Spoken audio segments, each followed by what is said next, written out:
Sir అది account account అనేది create అవ్వట్లేదు సార్ నాకు అది. మళ్ళీ సస్పెండ్ అయిపోతుంది. సస్పెండ్ అయ్యింది. మళ్ళీ కొత్త అకౌంట్ న్యూ ఈమెయిల్ తో న్యూ ఆల్టర్నేట్ ఫోన్ నెంబర్ తో ఇచ్చాను. ఓకే.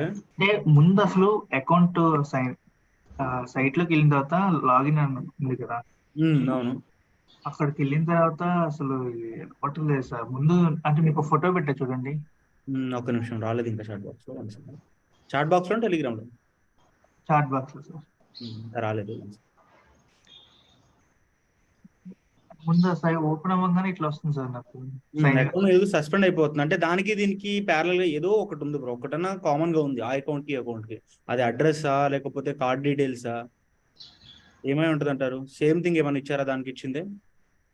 లేదు సార్, లేదు. ఒక్కడు కూడా సేమ్ లేదా? కార్డ్ డీటెయిల్స్ అంటే సేమ్ ఇవ్వకూడదా? కార్డు కార్డ్ వేరుగా? డీటెయిల్స్ కూడా సేమ్, ఎందుకంటే పేమెంట్ నీకు దేని మీద పడింది? బిల్లింగ్ ఆ కార్డ్ మీదే కదా. ఓకే. సో ఆ కార్డే ఇచ్చారా? అది ఇచ్చినట్టున్నాం సార్. నా దగ్గర రూపే కార్డ్ అది యాక్సెప్ట్ చేయట్లేదు కదా, మా సిస్టర్ ఇచ్చాను. ఓకే. అది ఇంకోటి సేమ్ అడ్రస్, వేరే అడ్రస్, సేమ్ అడ్రస్ ఇవ్వలేదు, వేరే అడ్రస్ ఇచ్చాను. అడ్రస్ పర్లేదు, బట్ కార్డ్ ఒకటైనా సేమ్ ఉంది కదా. ఏ ఒక్కటి సేమ్ ఉన్నా, మొబైల్ నెంబర్ ఒక్కటి సేమ్ ఉండి మిగిలిన అన్ని డిఫరెంట్ ఉన్నా సరే మీకు అకౌంట్ సస్పెండ్ అయిపోయింది. అయితే ఒక పని చేయండి, మీ ఫ్రెండ్ ఎవరైనా ఉంటే తన ప్రొఫైల్ మీద తనకి క్రియేట్ చేస్తున్నట్టే చేయండి. తన నేమ్ పెట్టేయండి, తన మొబైల్ నెంబర్ అడ్రస్ మొత్తం అన్ని తనే పెట్టేసేయండి. కార్డ్ డీటెయిల్స్ ఇప్పుడు ఇచ్చినవి ఇంతకు ముందు ఇచ్చినవి ఇవ్వద్దు, అన్ని కొత్తవి ఇచ్చేసేయండి. అడ్రస్ తో సహా అన్ని కొత్త ఇవ్వమంటారా? ఎవ్రీథింగ్, పాన్ కార్డ్ తో సహా. Okay okay sir.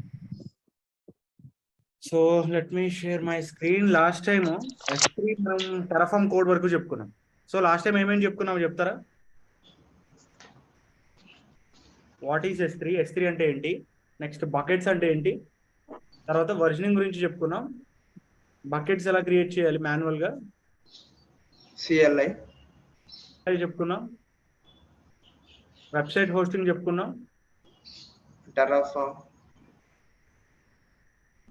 టెరాఫామ్ తో చెప్పుకున్నాం. ఓకే, అంతే సార్.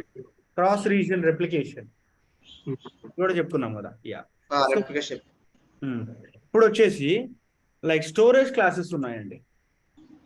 Storage.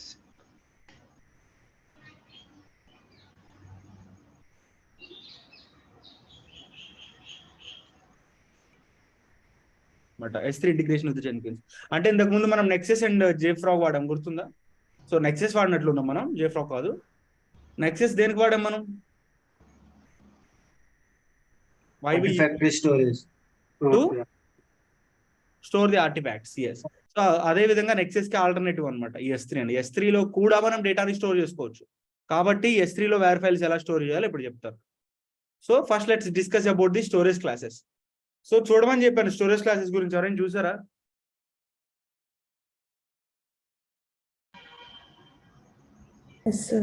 చెప్పండి.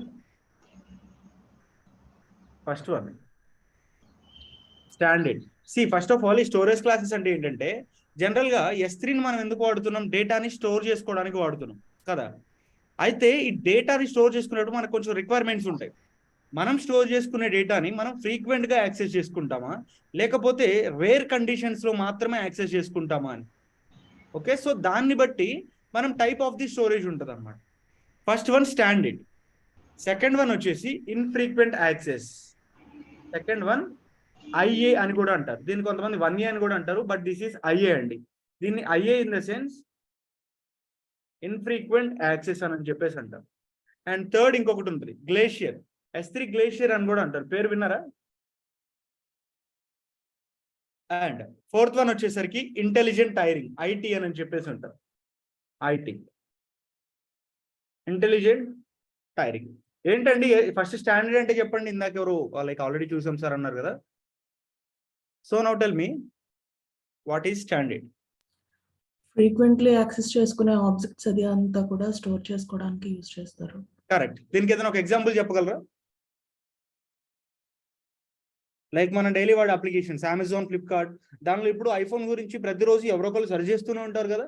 ఆర్ఎల్స్ ఏదో ఒక ప్రోడక్ట్ గురించి కొన్ని లక్షల మంది ప్రతిరోజు ఆ అప్లికేషన్లో ఉండే డేటాని ఎవరో ఒకరు యాక్సెస్ చేసుకుంటూనే ఉన్నారు. సో ఇప్పుడు మీరు అప్పుడు ఆ డేటాని మీరు ఎలా స్టోర్ చేసుకోవాలంటే స్టాండర్డ్ లో స్టోర్ చేసుకోవాలి. ద స్టాండర్డ్ స్టోరేజ్ క్లాస్ అనేది ఏంటంటే it is suitable for the frequently accessed data. మన డేటాని ఫ్రీక్వెంట్ గా యాక్సెస్ చేసుకోవాలంటే స్టాండర్డ్ స్టోరేజ్ ప్రిఫర్ చేస్తాం అనమాట. ఇక్కడ డ్యూరబిలిటీ ఎక్కువ ఉంటుంది, డేటా అవైలబిలిటీ ఎక్కువ ఉంటుంది, అదే విధంగా పర్ఫార్మెన్స్ కూడా ఎక్కువ ఉంటుంది అనమాట. So durability, availability and also performance is also high. So దీన్ని అప్లికేషన్కి సంబంధించిన ఫైల్స్ కానీ లేకపోతే వాటికి సంబంధించిన ఏమైనా అసెట్స్ ఉన్నా వార్ ఫైల్స్ అట్లాంటివి ఉంటే వాటిని మనం స్టోర్ చేసుకోవచ్చు. సో దీనికి బెస్ట్ ఎగ్జాంపుల్ చెప్పాలంటే అమెజాన్ అండ్ ఇంకా ఫ్లిప్కార్ట్ వెబ్సైట్స్లో ఉండే data. Next infrequent access. So infrequent access అంటే డేటాని మనం ఎప్పుడు పడితే అప్పుడు కాదు, మనకి కావాల్సినప్పుడు మాత్రమే మనం వాడుకుంటాం.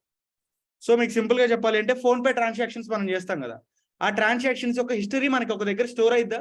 మనం చేసే ప్రతి ఒక్క ట్రాన్సాక్షన్ హిస్టరీ, లేదా బ్యాంక్ ట్రాన్సాక్షన్స్ కానీ. అయితే ఇప్పుడు ఆ ట్రాన్సాక్షన్స్ అనేవి మనం డైలీ కావాలా? మనకి ట్రాన్సాక్షన్ హిస్టరీ అనేది డైలీ అవసరం లేదు. ఎప్పుడైనా అవసరం అయితే ఏదైనా మనకి ఏదైనా చూసుకోవాలి, ఏ రోజు ఎంతెంత వాడామో చూసుకోవాలంటే అప్పుడు మాత్రమే మనం తీసుకుంటాం. అదేంటి అక్కడ ఇన్ఫ్రీక్వెంట్ యాక్సెస్ అనమాట. మనకి ఎప్పుడైతే కావాలో అప్పుడు మాత్రమే చెక్ చేసుకుంటాం. సో అది సింపుల్ గా చెప్పాలంటే మీకు ఒక బ్యాకప్ లాగా. సో మీకు ఒక బ్యాకప్ కావాలి.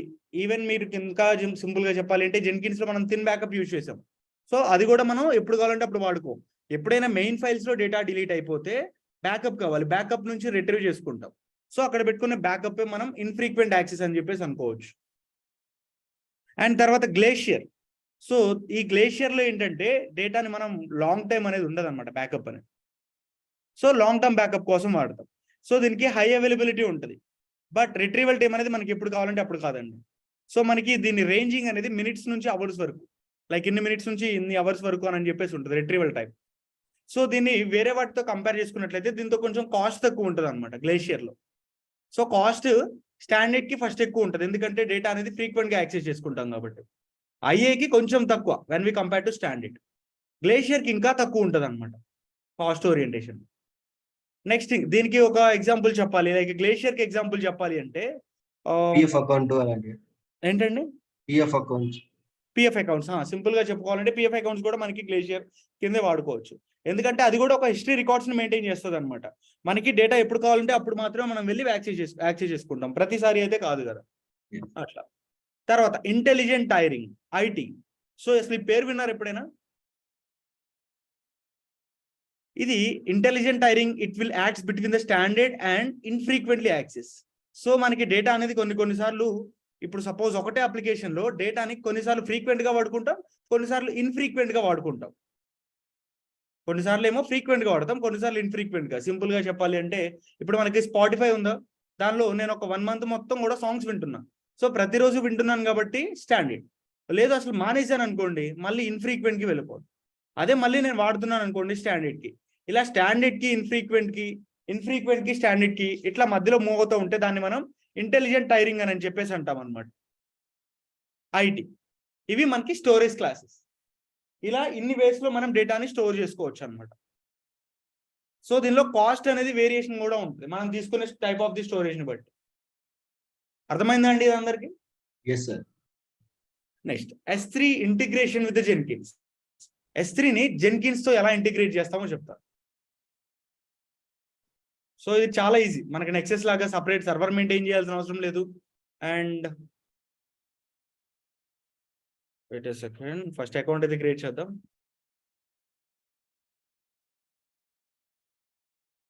అంత హై ఎండ్ సెటప్ కూడా ఉండదు, చాలా ఈజీగా ఉంటుంది అనమాట సెటప్ అనేది.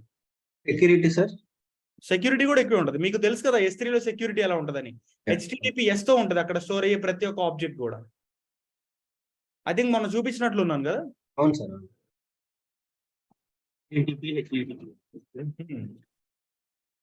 సో ఫస్ట్ ఏంటంటే మనం S3కి సంబంధించి ఒక ప్లగిన్ ఇన్స్టాల్ చేసుకోవాలి. బట్ దానికంటే ముందు ఇక్కడ ఒక వేర్ ఫైల్ని తీసుకుందాం అండి. గిట్హబ్ నుంచి మన రిపాజిటరీని ఒకటి క్లోన్ చేసుకుందాం. 1 అని చెప్పేసి ఒక రిపాజిటరీ ఉంది కదా, దాని నుంచి ఒక వేర్ ఫైల్ని జనరేట్ చేద్దాం మనం.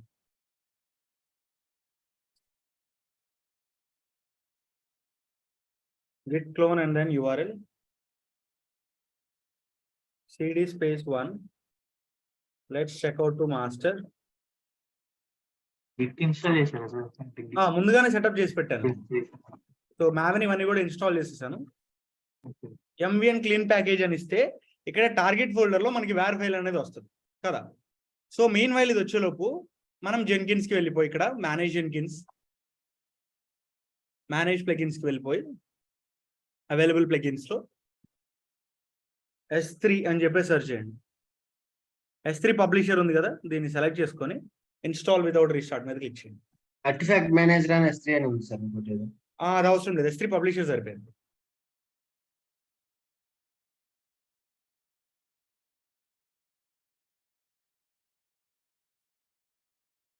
నెక్స్ట్ సో సిస్టమ్కి వెళ్ళిపోయి దీన్ని ఇంటిగ్రేట్ చేసుకోవాలి ఫస్ట్.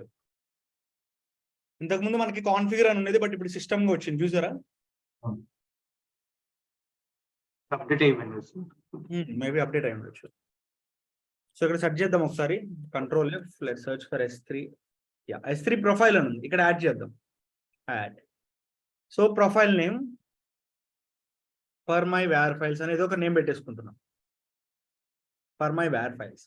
సో ఇక్కడ IAM రోల్ అండ్ ఇంకా యాక్సెస్ కి సీక్రెట్ కి ఉన్నాయి. యాక్సెస్ కి సీక్రెట్ కి ఇవ్వండి, ఎందుకంటే S3 అని చెప్పి ఇంటిగ్రేట్ చేస్తున్నాం, బట్ ఎవరి అకౌంట్ లో ఉన్న S3 అని చెప్పి జెన్కిన్స్ కి ఎలా తెలిసింది?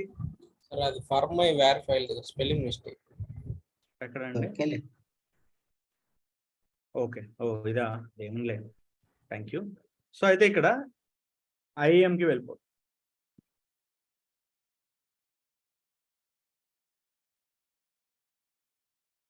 సో ప్రజెంట్ అయితే యూజర్స్ ఎవరు లేరు, ఒక యూజర్ని క్రియేట్ చేద్దాం ఫర్ జెన్కిన్స్. సో దీనికి S3 పర్మిషన్స్ ఇచ్చేసేయండి. Amazon S3 full access. Next, and then create a user. So ఇక్కడ యాక్సెస్ కి సీక్రెట్ కీని జనరేట్ చేద్దాం. Third party service or else application running out side of the AWS అయినా తీసుకోవచ్చు. Access కీని copy చేసుకొని ఇక్కడ paste చేద్దాం. అండ్ సీక్రెట్ కీ కూడా copy the secret key and use IAM role అని క్లిక్ చేసుకుంటే ఏమవుతుంది? IAM రోల్ మనం క్రియేట్ చేయాలి. అప్పుడు ఇక్కడ ఏంటి, ఇక్కడ మనం ఏం చేసాము, యూజర్ క్రియేట్ చేసాం. ఒకవేళ మీరు రోల్ క్రియేట్ చేయాలి అంటే ఇక్కడ రోల్స్ అని చెప్పేసి ఉంటుంది, క్రియేట్ రోల్ మీద క్లిక్ చేసి దీనికి S3 పర్మిషన్స్ ఇవ్వాలన్నమాట. ఇక్కడ S3 అని చెప్పేసి సెలెక్ట్ చేసుకొని ఇక్కడ S3 సెలెక్ట్ చేసి ఈ టైప్ ఉంటుంది, బట్ ఇది మీకు IAM వచ్చినప్పుడు చెప్తాను. మనకి ఒక ARN వస్తుంది అనమాట లింక్, ఆ లింక్ ని తీసుకెళ్ళి అక్కడ అటాచ్ చేయాల్సి ఉంటుంది, అయినా చేయొచ్చు. సో వన్స్ ఇక్కడ యాక్సెస్ కి సీక్రెట్ కి ఇచ్చిన తర్వాత టెస్ట్ కనెక్షన్ మీద క్లిక్ చేయండి. సో చెక్ పాస్ట్ అంటే ఇంటిగ్రేట్ అయిపోయింది, సేవ్ చేసేయండి. S3తో ఇంటిగ్రేట్ చేసాం, బట్ S3లో పర్టికులర్ గా ఏ బకెట్ లోకి వెళ్ళాలో చెప్పామా మనం? లేదు. సో ఒక S3 బకెట్ మనం ఓన్ గా క్రియేట్ చేసుకొని దాన్ని జాబ్ లో కాన్ఫిగర్ చేసేద్దాం. Create S3 bucket and bucket name వచ్చేసరికి Jenkins S3 integration, Mumbai region and ACL enable. Next వచ్చేసి వర్జనింగ్ కూడా ఎనబుల్లో పెట్టేసుకోండి ఎప్పుడు కూడా, and create a bucket. Okay, so ఇక్కడ వేర్ ఫైల్ అనేది స్టోర్ అవ్వాలి. ఆల్రెడీ ఒకవేళ మీరు మాన్యువల్ గా చేస్తున్నట్లయితే CD స్పేస్ టార్గెట్ లోపలికి వెళ్ళిపోయి ఇక్కడున్న వేర్ ఫైల్ ని బకెట్ లోపలికి కాపీ చేయొచ్చు using CLI. AWS S3 CP అని ఇచ్చేసి బకెట్ ఇస్తాం. ఇది మాన్యువల్ ప్రాసెస్ అండి, but we will not prefer manual process ఒక డెవాప్స్ ఇంజనీర్ ఎప్పుడు కూడా ప్రిఫర్ చేయడం. అందుకని ఇలా క్లోన్ చేసుకునే కన్నా జెన్కిన్స్ నుంచి ఇంటిగ్రేట్ చేసుకోవడం బెటర్ కదా. జాబ్ క్రియేట్ చేద్దాం, job name job1 free style and then click on okay. So మీరు మాన్యువల్ చేసే ఆటోమేట్ చేసేటట్లయితే ఇక్కడ క్లోన్ చేసుకోవాల్సిన అవసరం లేదండి. తర్వాత ప్రాజెక్ట్ GitHub నుంచి క్లోన్ అంతే కదా సార్? అంతే అండి. నెక్స్ట్ తర్వాత ఇక్కడ బిల్డ్ స్టెప్స్ లో S3 పబ్లిషర్ అని చెప్పేసి ఉంటుందండి. S3 copy artefact, select this one. Project name కాదు, 1 సెకండ్ ఆగండి. ఇక్కడ S3 కాపీ ఆర్టిఫాక్ట్ అయినా లాస్ట్ టైం ఎక్కడో డాక్యుమెంట్ చేసినట్లు గుర్తు. You mean job1. Okay, job1 select చేద్దాం. తర్వాత లాస్ట్ బిల్డ్ సక్సెస్ అయినప్పుడు మాత్రమే artefacts to copy, artefacts not to copy. Target directory ఎక్కడ ఉంది? మన ప్రజెంట్ డైరెక్టరీలోనే ఉంది. But I think build step ఇది కాదనుకుంటా. 1 సెకండ్. మీరు ఇందాక చెప్పారు కదా సార్ S3 అది లేదా? ఏది? పబ్లిషర్. ఫస్ట్ క్లీన్ ప్యాకేజ్ ఇచ్చేద్దాం. ముందు టార్గెట్ ఫైల్ అయితే రావాలి కదా. Let's go to invoke top level for Maven targets. Post build action sir మర్చిపోయారు. క్లీన్ ప్యాకేజ్ ఇచ్చేసి పోస్ట్ బిల్డ్ యాక్షన్స్ లో చూద్దాం. ఇక్కడ S3 ఎక్కడైనా ఉందా? Artefacts to S3 bucket. So ఇక్కడ ఫర్ మై వేర్ ఆటోమేటిక్ గా మనం క్రియేట్ చేసుకున్నది వచ్చింది. ఫైల్స్ టు అప్లోడ్, మన సోర్స్ ఫైల్ ఎక్కడ ఉంటది? టార్గెట్. ఓకే, ఎక్స్క్లూడ్ అవసరం లేదు. Destination bucket. సో ఇక్కడ మనం క్రియేట్ చేసిన బకెట్ ఏంటి? Jenkins S3 integration. As it is ఇక్కడ కాపీ చేసుకొని పేస్ట్ చేయండి. స్టోరేజ్ క్లాస్ స్టాండర్డ్ అయ్యాయా? 1A లేకపోతే రెడ్యూస్డ్ రిడెన్సీ అని చెప్పేసి స్టాండర్డ్. థర్డ్ది గ్లేసియర్ సార్. ఇది రెడ్యూస్డ్ రిడెన్సీ కాదండి, ఇది డిఫరెంట్ అనుకుంటా. Next bucket region. గుర్తుపెట్టుకోండి, ఇది చాలా ఇంపార్టెంట్ అండి. బకెట్ లో ఏంటంటే మనకి ఏ రీజియన్ లో ఉంది బకెట్ ఎలా తెలిసింది? ముంబై. ఏపీ సౌత్ 1 ఖచ్చితంగా ఇదే సెలెక్ట్ చేసుకోవాలి, ఎందుకంటే there are multiple regions here. AP south, AP hyphen south, north east కింద. ఇక్కడ చూడండి ఏపీ సౌత్ ఈస్ట్ 1 ఇవి కూడా ఉంటాయి, బట్ వీటిని ఇగ్నోర్ చేయండి. ఏపీ సౌత్ 1 మాత్రమే మీరు సెలెక్ట్ చేయాలి. తర్వాత no upload on build failure అయితే అప్లోడ్ అవ్వకూడదు. నెక్స్ట్ పబ్లిష్ ఫ్రమ్ స్లేవ్ నుంచి కూడా పబ్లిష్ అవ్వాలంటే దాన్ని కూడా యాక్సెస్ చేసుకోవచ్చు. మేనేజ్ ఆర్టిఫాక్ట్స్ ని మేనేజ్ చేసుకోవచ్చా? ఎస్. సర్వర్ సైడ్ ఎన్క్రిప్షన్ కావాలంటే తీసుకోండి. తర్వాత ఫ్లాటెన్ డైరెక్టరీస్. ఈ ఫ్లాటెన్ డైరెక్టరీస్ ఏంటో చూద్దాం ఆగండి. When enabled, Jenkins will ignore the directory structure of artifacts in the source project and copy the matching artifact directories inside the specified bucket. By default, artifacts are copies in the same directory structure as the source project structure. ఒకవేళ దీన్ని enable చేసినట్లయితే ఇక్కడ Jenkins అనేది separate directory structure అయితే form అవుతుందంట. So అందుకని ఇదైతే మనకు అవసరం లేదు. జిప్ ఫైల్స్, ఓల్డ్ ఆర్టిఫాక్ట్ ని మీరు ఏమైనా జిప్ ఫైల్స్ గా చేసుకోవాలంటే గన్ జిప్ చేసేయచ్చు. Next keep files for ever, దీన్ని కూడా పెట్టేసుకోండి. సో కావాలంటే వీటన్నిటిని సెలెక్ట్ చేసుకోవచ్చు. చేసుకున్న తర్వాత సేవ్ చేసేయండి, ఇంకా that's it. And build now మీద క్లిక్ చేద్దాం. సో ప్రీవియస్లీ మనకైతే ఇక్కడైతే ఏం ఆబ్జెక్ట్స్ లేవు. ఇక్కడ చూడండి, there are no objects that are present here. But once build success అయిన తర్వాత చూద్దాం. The build is in progress.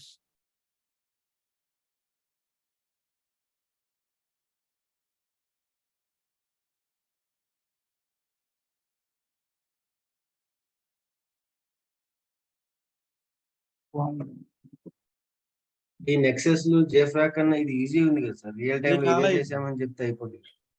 నేను అదే అడిగాను మా కంపెనీలో. చాలా కంపెనీస్ నెక్సెస్ జేఫ్రాక్ వాడతాయి కదా, ఎందుకు S3 వాడుతున్నారు అంటే, సో ఆయన ఒకటే చెప్పాడు, ఇప్పుడు నెక్సెస్ తీసుకోవాలనుకో దానికి మినిమం T2 మీడియం వాడాలి సర్వర్.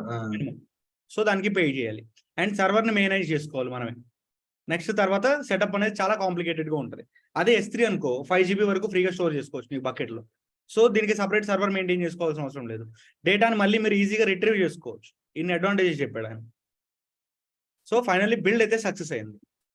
సో వెళ్ళి చూద్దాం ఇక్కడ దానికని ఇది జాబ్స్ లో జాబ్ 1 కి సంబంధించిన వెరిఫై ఇలా క్రియేట్ అయింది అనమాట.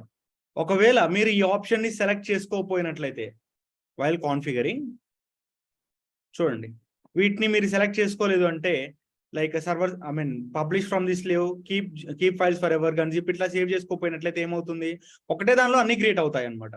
సపోజ్ ఫ్లాటెన్ డైరెక్టరీస్ కూడా చేయండి. సేవ్ చేసి ఇప్పుడు వేర్ ఫైల్ మార్చారు అనుకోండి, డైరెక్ట్ గా వేర్ ఫైల్ ఇక్కడే వచ్చేస్తుంది. ఇన్ని ఫోల్డర్స్ ఉండవు అనమాట. బకెట్ లోనే మీకు డైరెక్ట్ గా వేర్ ఫైల్ వస్తుంది. అంతేగాని జాబ్ లోపల జాబ్ 1, దానిలో బిల్డ్ 1 ఇలా రాదు. మీకు ఇలా పర్టికులర్ డైరెక్టరీ స్ట్రక్చర్ కావాలి అంటే we have to disable that 1. ఇలా ఆ వేర్ ఫైల్ మీకు ఇక్కడ కూడా కనిపిస్తుంది చూడండి, డౌన్లోడ్ చేసుకోవచ్చు మీరు డైరెక్ట్గా ఇక్కడ నుంచి. మళ్ళీ ఇదే వేర్ ఫైల్ని మీరు కావాలంటే ఇక్కడ నుంచి అప్లోడ్ చేసుకోవచ్చు. టామ్ క్యాట్ లో డైరెక్ట్గా అప్లోడ్ చేసుకోవడం తెలుసు కదా, డిప్లాయ్ అని చెప్పేసి ఉంటుంది. దాన్ని సెలెక్ట్ చేసుకొని బ్రౌజ్ చేసుకొని వేర్ ఫైల్ని మీరు అక్కడ అప్లోడ్ చేయొచ్చు ఇలా. సార్ ఇప్పుడు ఆబ్జెక్ట్ వచ్చింది కదా, దాన్ని మార్చొచ్చా? క్లాస్ లైక్ గ్లేషియర్ దాని లైక్ టైపా ఇక్కడ స్టోరేజ్ క్లాస్ అయితే డిఫాల్ట్ గా ఏం రాలేదు. సార్ ట్రై చేద్దాం ఆగండి, ఇప్పటి వరకు ఇప్పుడు ట్రై చేయలేదు. ఎడిట్ స్టోరేజ్ క్లాస్, యా ఇక్కడ ఉన్నాయి చూడండి. స్టాండర్డ్ అయితే standard, intelligent hiring, standard 1A, 1 zone, next ఇంకా గ్లేషియర్ ఇవి ఉన్నాయి. వీటిని బట్టి ఇక్కడ డిఫాల్ట్ గా స్టాండర్డ్ ఉంది. ఒకవేళ మీకు స్టాండర్డ్ 1A కావాలనుకోండి, IA 1C in a month ఇట్లా సేవ్ చేయండి. జెన్కిన్స్ లో స్పెసిఫిక్ గా ఓన్లీ స్టాండర్డ్ అయ్యే వరకు ఉంది కదా, మనకి ఏదైనా గ్లేషియర్ కావాలన్నప్పుడు. అంటే not only for the Jenkins, ఏ ఆబ్జెక్ట్ అయినా సేమ్ కదా.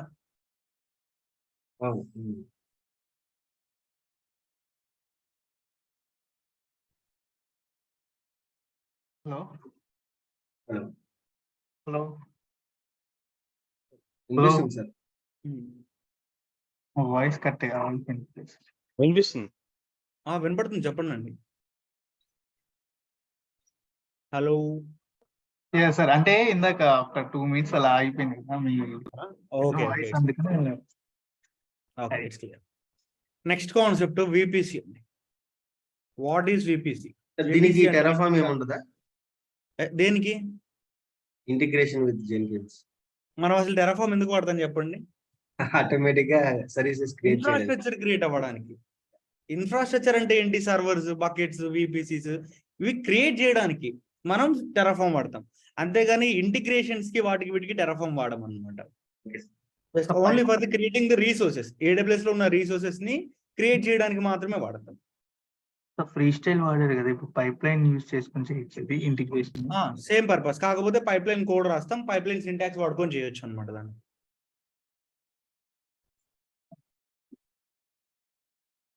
నెక్స్ట్ వచ్చేసి విపిసి అని చెప్పాను కదా. విపిసి మీనింగ్ ఏంటి? What is the meaning of VPC? Virtual private cloud. Virtual private cloud అంటే private network, private networks, VPN. ఇది VPC. So virtual private cloud అంటే ఏంటి? సపోజ్ ఇది మొత్తం కూడా AWS క్లౌడ్ అనుకుందాం. Let us assume this is the cloud which is provided by the AWS. ఏంటండి ఏదో చెప్పారు? ప్రైవేట్ క్లౌడ్ మనకి పర్సనల్ గా క్లౌడ్ ఉంటుంది. ఇది మొత్తం కూడా AWS మనకి ప్రొవైడ్ చేసిన క్లౌడ్ అనమాట. ఇదే క్లౌడ్ లో మీరు ఒక ఇన్స్టెన్స్ క్రియేట్ చేస్తున్నారు, నేను ఇంకొక ఇన్స్టెన్స్ క్రియేట్ చేస్తున్నా, శశాంక్ ఇంకొక ఇన్స్టెన్స్ క్రియేట్ చేస్తున్నాడు. అయితే ఇప్పుడు అందరి సర్వర్స్ ఒకటే క్లౌడ్ లో ఉంటే మనకి సెక్యూరిటీ ఉంటుందా? ఉండదు సార్. ఉండదు. పోనీ ప్రైవసీ ఉంటుందా? ప్రైవసీ ఉండదు. ప్రైవసీ కూడా ఉండదు. అందుకని AWS వాళ్ళు ఏం చేస్తున్నారంటే సపరేట్ గా ఒక్కొక్క రీజియన్ లో ఒక్కొక్క విపిసిని ఇస్తున్నారు. విపిసి అంటే ఏం చెప్పాను? Virtual private cloud. ఉన్న పబ్లిక్ క్లౌడ్ లోనే మనకి సపరేట్ గా ప్రైవేట్ క్లౌడ్ ఇస్తున్నారు అనమాట. ఆ ప్రైవేట్ క్లౌడ్ అనేది మనకి ఫిజికల్ గా ఇస్తున్నారా, వర్చువల్ గా ఇస్తున్నారా? వర్చువల్. అందుకే దాన్ని మనం వర్చువల్ ప్రైవేట్ క్లౌడ్ అని అంటాం. సో AWS క్లౌడ్ లోనే ఒక్కొక్క రీజియన్ లో ఒక్కొక్క విపిసి వాళ్ళు డిఫాల్ట్ గా ఇస్తున్నారు. ఇప్పుడు నా అకౌంట్ లో నాకు ముంబైలో ఒక విపిసి ఉంది అనుకోండి, మీకు ఒక విపిసి ఉంటుంది. అదే విధంగా ఇంకొక పర్సన్ కి ఇంకొక విపిసి ఉంటుంది. ఓకే, నా ఇప్పుడు చెప్పండి, నా విపిసిలో నేను ఒక ఇన్స్టెన్స్ క్రియేట్ చేసుకుంటాను, మీ విపిసిలో మీరు ఒక ఇన్స్టెన్స్ క్రియేట్ చేస్తారు. సో ఇప్పుడు మనకి ప్రైవసీ ఉన్నట్లే కదా? ప్రైవసీ ఉన్నట్లే. అండ్ సెక్యూరిటీ కూడా ఉంది. That's why we are using this VPC, virtual private cloud. ఉన్న పబ్లిక్ క్లౌడ్ లో మనకంటూ మనం ఒక ప్రైవేట్ క్లౌడ్, మనకి సపరేట్ క్లౌడ్ క్రియేట్ చేసుకుంటే దాన్నే మనం వర్చువల్ ప్రైవేట్ క్లౌడ్ అని చెప్పేసి అంటాం అన్నమాట.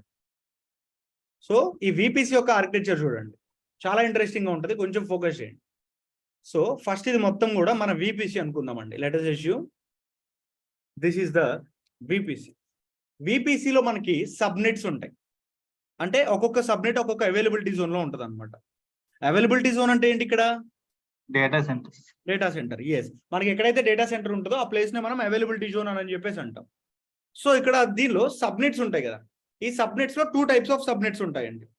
పబ్లిక్ సబ్నెట్ అండ్ ఇంకా ప్రైవేట్ సబ్నెట్ ఉంటుంది అన్నమాట.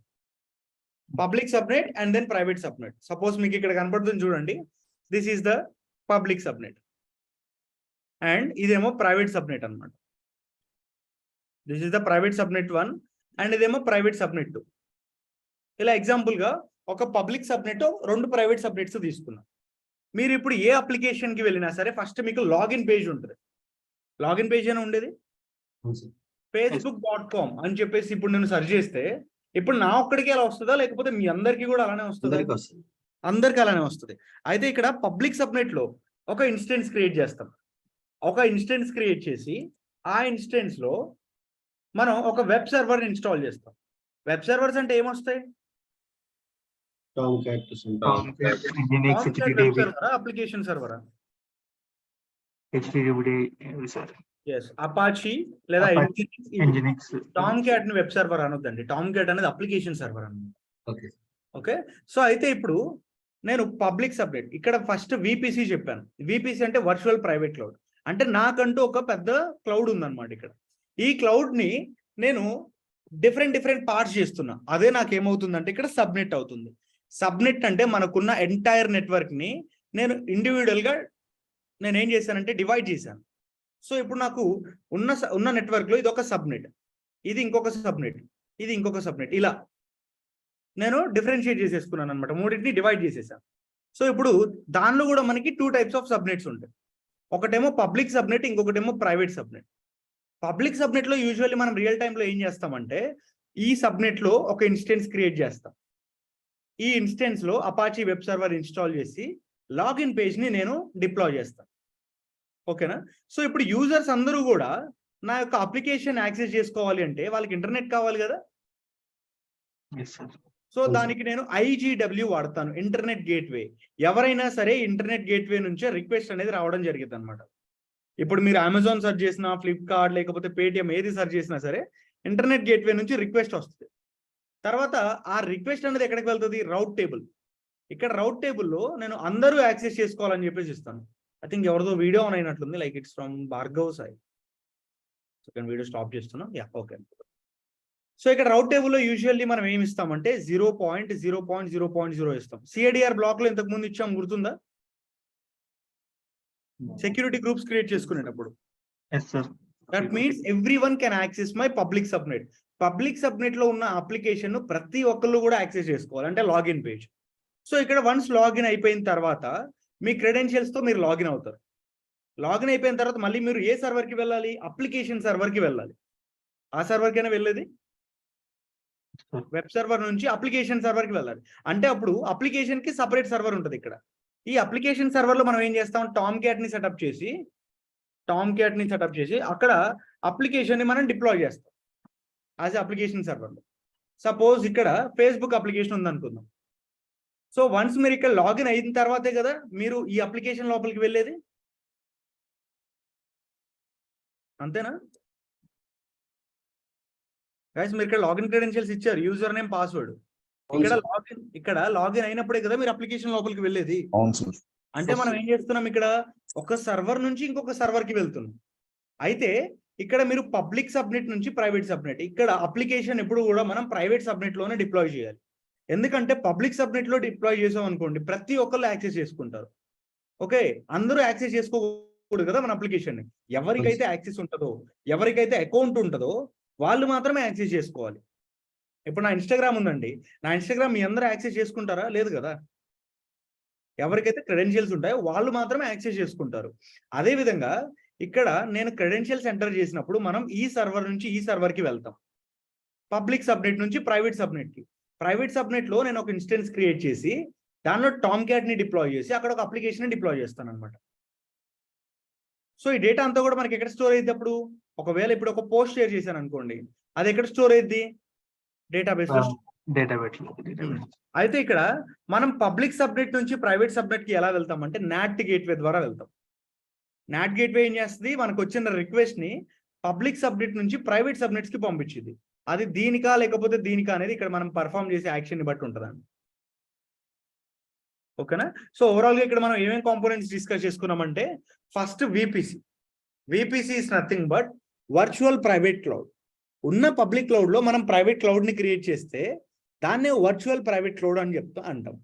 సో ఈ ప్రైవేట్ క్లౌడ్ ఏం చేస్తుంది అంటే మనకు కొంచెం ఐసోలేషన్ ని ప్రొవైడ్ చేసేది, అండ్ అదే విధంగా సెక్యూరిటీని కూడా ప్రొవైడ్ చేసేది. ఐసోలేషన్ అంటే what is individuality. Exactly. Next, every VPC has its own IP addresses. ఈ విపిసికి ఐపీ అడ్రసెస్ ఉంటాయి అన్నమాట, అండ్ సబ్నెట్స్ ఉంటాయి. ఇంటర్నెట్ గేట్వేస్ ఉంటాయి, అదేవిధంగా రౌట్ టేబుల్స్ కూడా ఉంటాయి. వాటి గురించి నేను క్లియర్గా చెప్తా. సబ్నెట్ అంటే ఏంటి, ఇంటర్నెట్ గేట్వే అంటే ఏంటి, రౌట్ టేబుల్స్ అంటే ఏంటి అని. Next, we cannot access to your resources using security groups. Sorry, we can control access to your resources using security groups and network ACLs. So మన సిస్టంలో ఆర్ ఎల్స్ మన ఇన్స్టెన్స్లో ఏవైతే అప్లికేషన్స్ ఉంటాయో అప్లికేషన్స్ మనం ఎలా యాక్సెస్ చేసుకోవచ్చు అంటే ఎయిదర్ సెక్యూరిటీ గ్రూప్ ద్వారా లేదా NACL ద్వారా, నెట్వర్క్ యాక్సెస్ కంట్రోల్ లిస్ట్ అని అంటాం. దాని ద్వారా అయినా మనం యాక్సెస్ చేసుకోవచ్చు అనమాట. ఇది VPC. సో VPCలో ఏముంటాయి, సబ్నెట్స్ ఉంటాయండి. మనకి సపోజ్ ఒక నెట్వర్క్ AWS వాళ్ళు ప్రొవైడ్ చేశారండి, వర్చువల్ ప్రైవేట్ క్లౌడ్ని ప్రొవైడ్ చేశారనమాట. ఈ VPC మొత్తాన్ని నేను ఎట్ ఏ టైం వాడుకోను. దీనిలో ఫస్ట్ ఒక సబ్ పార్ట్ని క్రియేట్ చేసుకుంటాను, దీన్ని వాడుకుంటాను ప్రస్తుతానికి. తర్వాత ఇంకొక సబ్నెట్ క్రియేట్ చేసుకుంటాను, దీన్ని వాడేసుకుంటాను. తర్వాత ఇంకొకటి క్రియేట్ చేస్తాను, సో దీన్ని యూజ్ చేసుకుంటే ఉన్న నెట్వర్క్నే నేను డివైడ్ చేసుకుంటున్నాను అనమాట. దాన్నే మనం సబ్నెట్ అంటాం. Subnets are used to divide the large networks into small networks. మనకున్న పెద్ద నెట్వర్క్ని చిన్న చిన్న నెట్వర్క్స్గా డివైడ్ చేసుకుంటున్నాం. అలా మనకి 2 టైప్స్ ఆఫ్ నెట్వర్క్స్ ఉంటాయి. ఒకటేమో పబ్లిక్ సబ్నెట్, ఇంకొకటేమో private subnet. So public subnet ఎవరైనా సరే ఇంటర్నెట్ నుంచి యాక్సెస్ చేసుకుంటారండి. Anyone can access our public subnet using internet. అది కూడా ఎలాగా, త్రూ ఇంటర్నెట్ గేట్వే ద్వారా. చూడండి, ఇది మన పబ్లిక్ సబ్నెట్. ఈ పబ్లిక్ సబ్నెట్ని ఇంటర్నెట్ నుంచి మాత్రమే యాక్సెస్ చేసుకోగలం. ఇంటర్నెట్ నుంచి యాక్సెస్ చేసుకోవాలి అంటే మన VPCకి ఇంటర్నెట్ గేట్వే ఉండాలి. ఓకేనా? Next one. తర్వాత ప్రైవేట్ సబ్నెట్ని ఇంటర్నెట్ నుంచి యాక్సెస్ చేసుకోలేము. Private subnets are not possible. Private సబ్నెట్లో ఉండే రీసోర్సెస్ అంటే సర్వర్స్ కానీ లేకపోతే దాని లోపల వర్క్ అయ్యే అప్లికేషన్స్ కానీ మనం ఇంటర్నెట్ నుంచి యాక్సెస్ చేసుకోలేమంట. మరి దేని నుంచి యాక్సెస్ చేసుకుంటారు అంటే ఎయిదర్ లోడ్ బ్యాలెన్సర్ లేదా NAT గేట్వే నుంచి యాక్సెస్ చేసుకుంటారు. చూడండి, ఇక్కడ నేనైతే NAT గేట్వే పెట్టాను. ఇక్కడ NAT గేట్వే ఎక్కడ ఉంటుంది, పబ్లిక్ సబ్నెట్. ఫస్ట్ మీరు లాగిన్ పేజ్ లోపలికి వచ్చిన తర్వాతే కదా అప్లికేషన్ లోపలికి వెళ్ళేది. డైరెక్ట్ గా ఎప్పుడైనా అప్లికేషన్ లోపలికి వెళ్ళడానికి ట్రై చేశారా వితౌట్ లాగిన్? లేదు కదా. ఫస్ట్ లాగిన్ పేజ్ కి ఖచ్చితంగా రావాలి. ఇక్కడ క్రెడెన్షియల్స్ ఎంటర్ చేయాలి. క్రెడెన్షియల్స్ పర్ఫెక్టా కాదా అని చెప్పి చెక్ చేసుకుంటారు. దానికి డెవలపర్స్ API రాస్తారనమాట. సో API రాసిన తర్వాత మన రిక్వెస్ట్ ని NAT గేట్వే ద్వారా పబ్లిక్ సబ్నెట్ నుంచి ప్రైవేట్ సబ్నెట్ కి తీసుకెళ్ళి, మనం పబ్లిక్ సబ్నెట్ నుంచి ప్రైవేట్ సబ్నెట్ కి వెళ్ళాలి అంటే ఇంటర్నెట్ నుంచి కనెక్ట్ అవ్వలేమండి. ఓన్లీ NAT గేట్వే ద్వారానే కనెక్ట్ అవ్వగలం అనమాట. సార్ ఇందాక మరి ఇక్కడ అపాచీ ఇంజినిక్స్ ఇచ్చారు కదా, అవి ఇక్కడ వెబ్ సర్వర్ పబ్లిక్ సబ్నెట్లు ఇచ్చారా? అవును, పబ్లిక్ సబ్నెట్ లో. దీని నుంచి మరి లాగిన్ క్రెడెన్షియల్స్ ఉండవు కదా మరి అది ఎందుకంటే ఇప్పుడు HTML CSS యూజ్ చేసుకొని మీరు లాగిన్ పేజ్ ని క్రియేట్ చేయలేరా? HTML CSS ఉంది అనుకోండి, అప్పుడు మీరు ఏం వాడతారు, వెబ్ సర్వరే కదా వాడాల్సింది. వెబ్ సర్వర్ లోనే కదా మనం డిప్లాయ్ చేసేది. Okay sir. అక్కడ లాగిన్ క్రెడెన్షియల్స్ ఇస్తారు. సో అక్కడ లాగిన్ క్రెడెన్షియల్స్ ఇచ్చేటప్పుడే డెవలపర్స్ అక్కడ లాజిక్ రాస్తారనమాట. ఇక్కడ వన్స్ ఒకసారి మీరు లాగిన్ అయితే ఆ క్రెడెన్షియల్స్ అనేవి సక్సెస్ అయితే ఈ సర్వర్ నుంచి మీరు ఈ సర్వర్ కి వెళ్తారు, అంటే వెబ్ సర్వర్ నుంచి అప్లికేషన్ సర్వర్ కి వెళ్తారని. సో అతను ఒక API రాస్తాడు. API రాస్తాడు, కరెక్టే, వెళ్తాం. కానీ ఇక్కడ ఎవరు యాక్సెప్ట్ చేయాలి, రౌట్ టేబుల్ యాక్సెప్ట్ చేయాలి. ఇక్కడ రౌట్ టేబుల్ పెడతాం. ఇంకా సింపుల్ గా చెప్పాలి అంటే మీరు కాలేజ్లో జాయిన్ అయ్యారండి. కాలేజ్లో జాయిన్ అయిన తర్వాత ఫస్ట్ డే మీకు మీ క్లాస్ ఎవరైతే టీచర్ ఉంటారో వాళ్ళు మీకు ID కార్డ్ ఇస్తారు.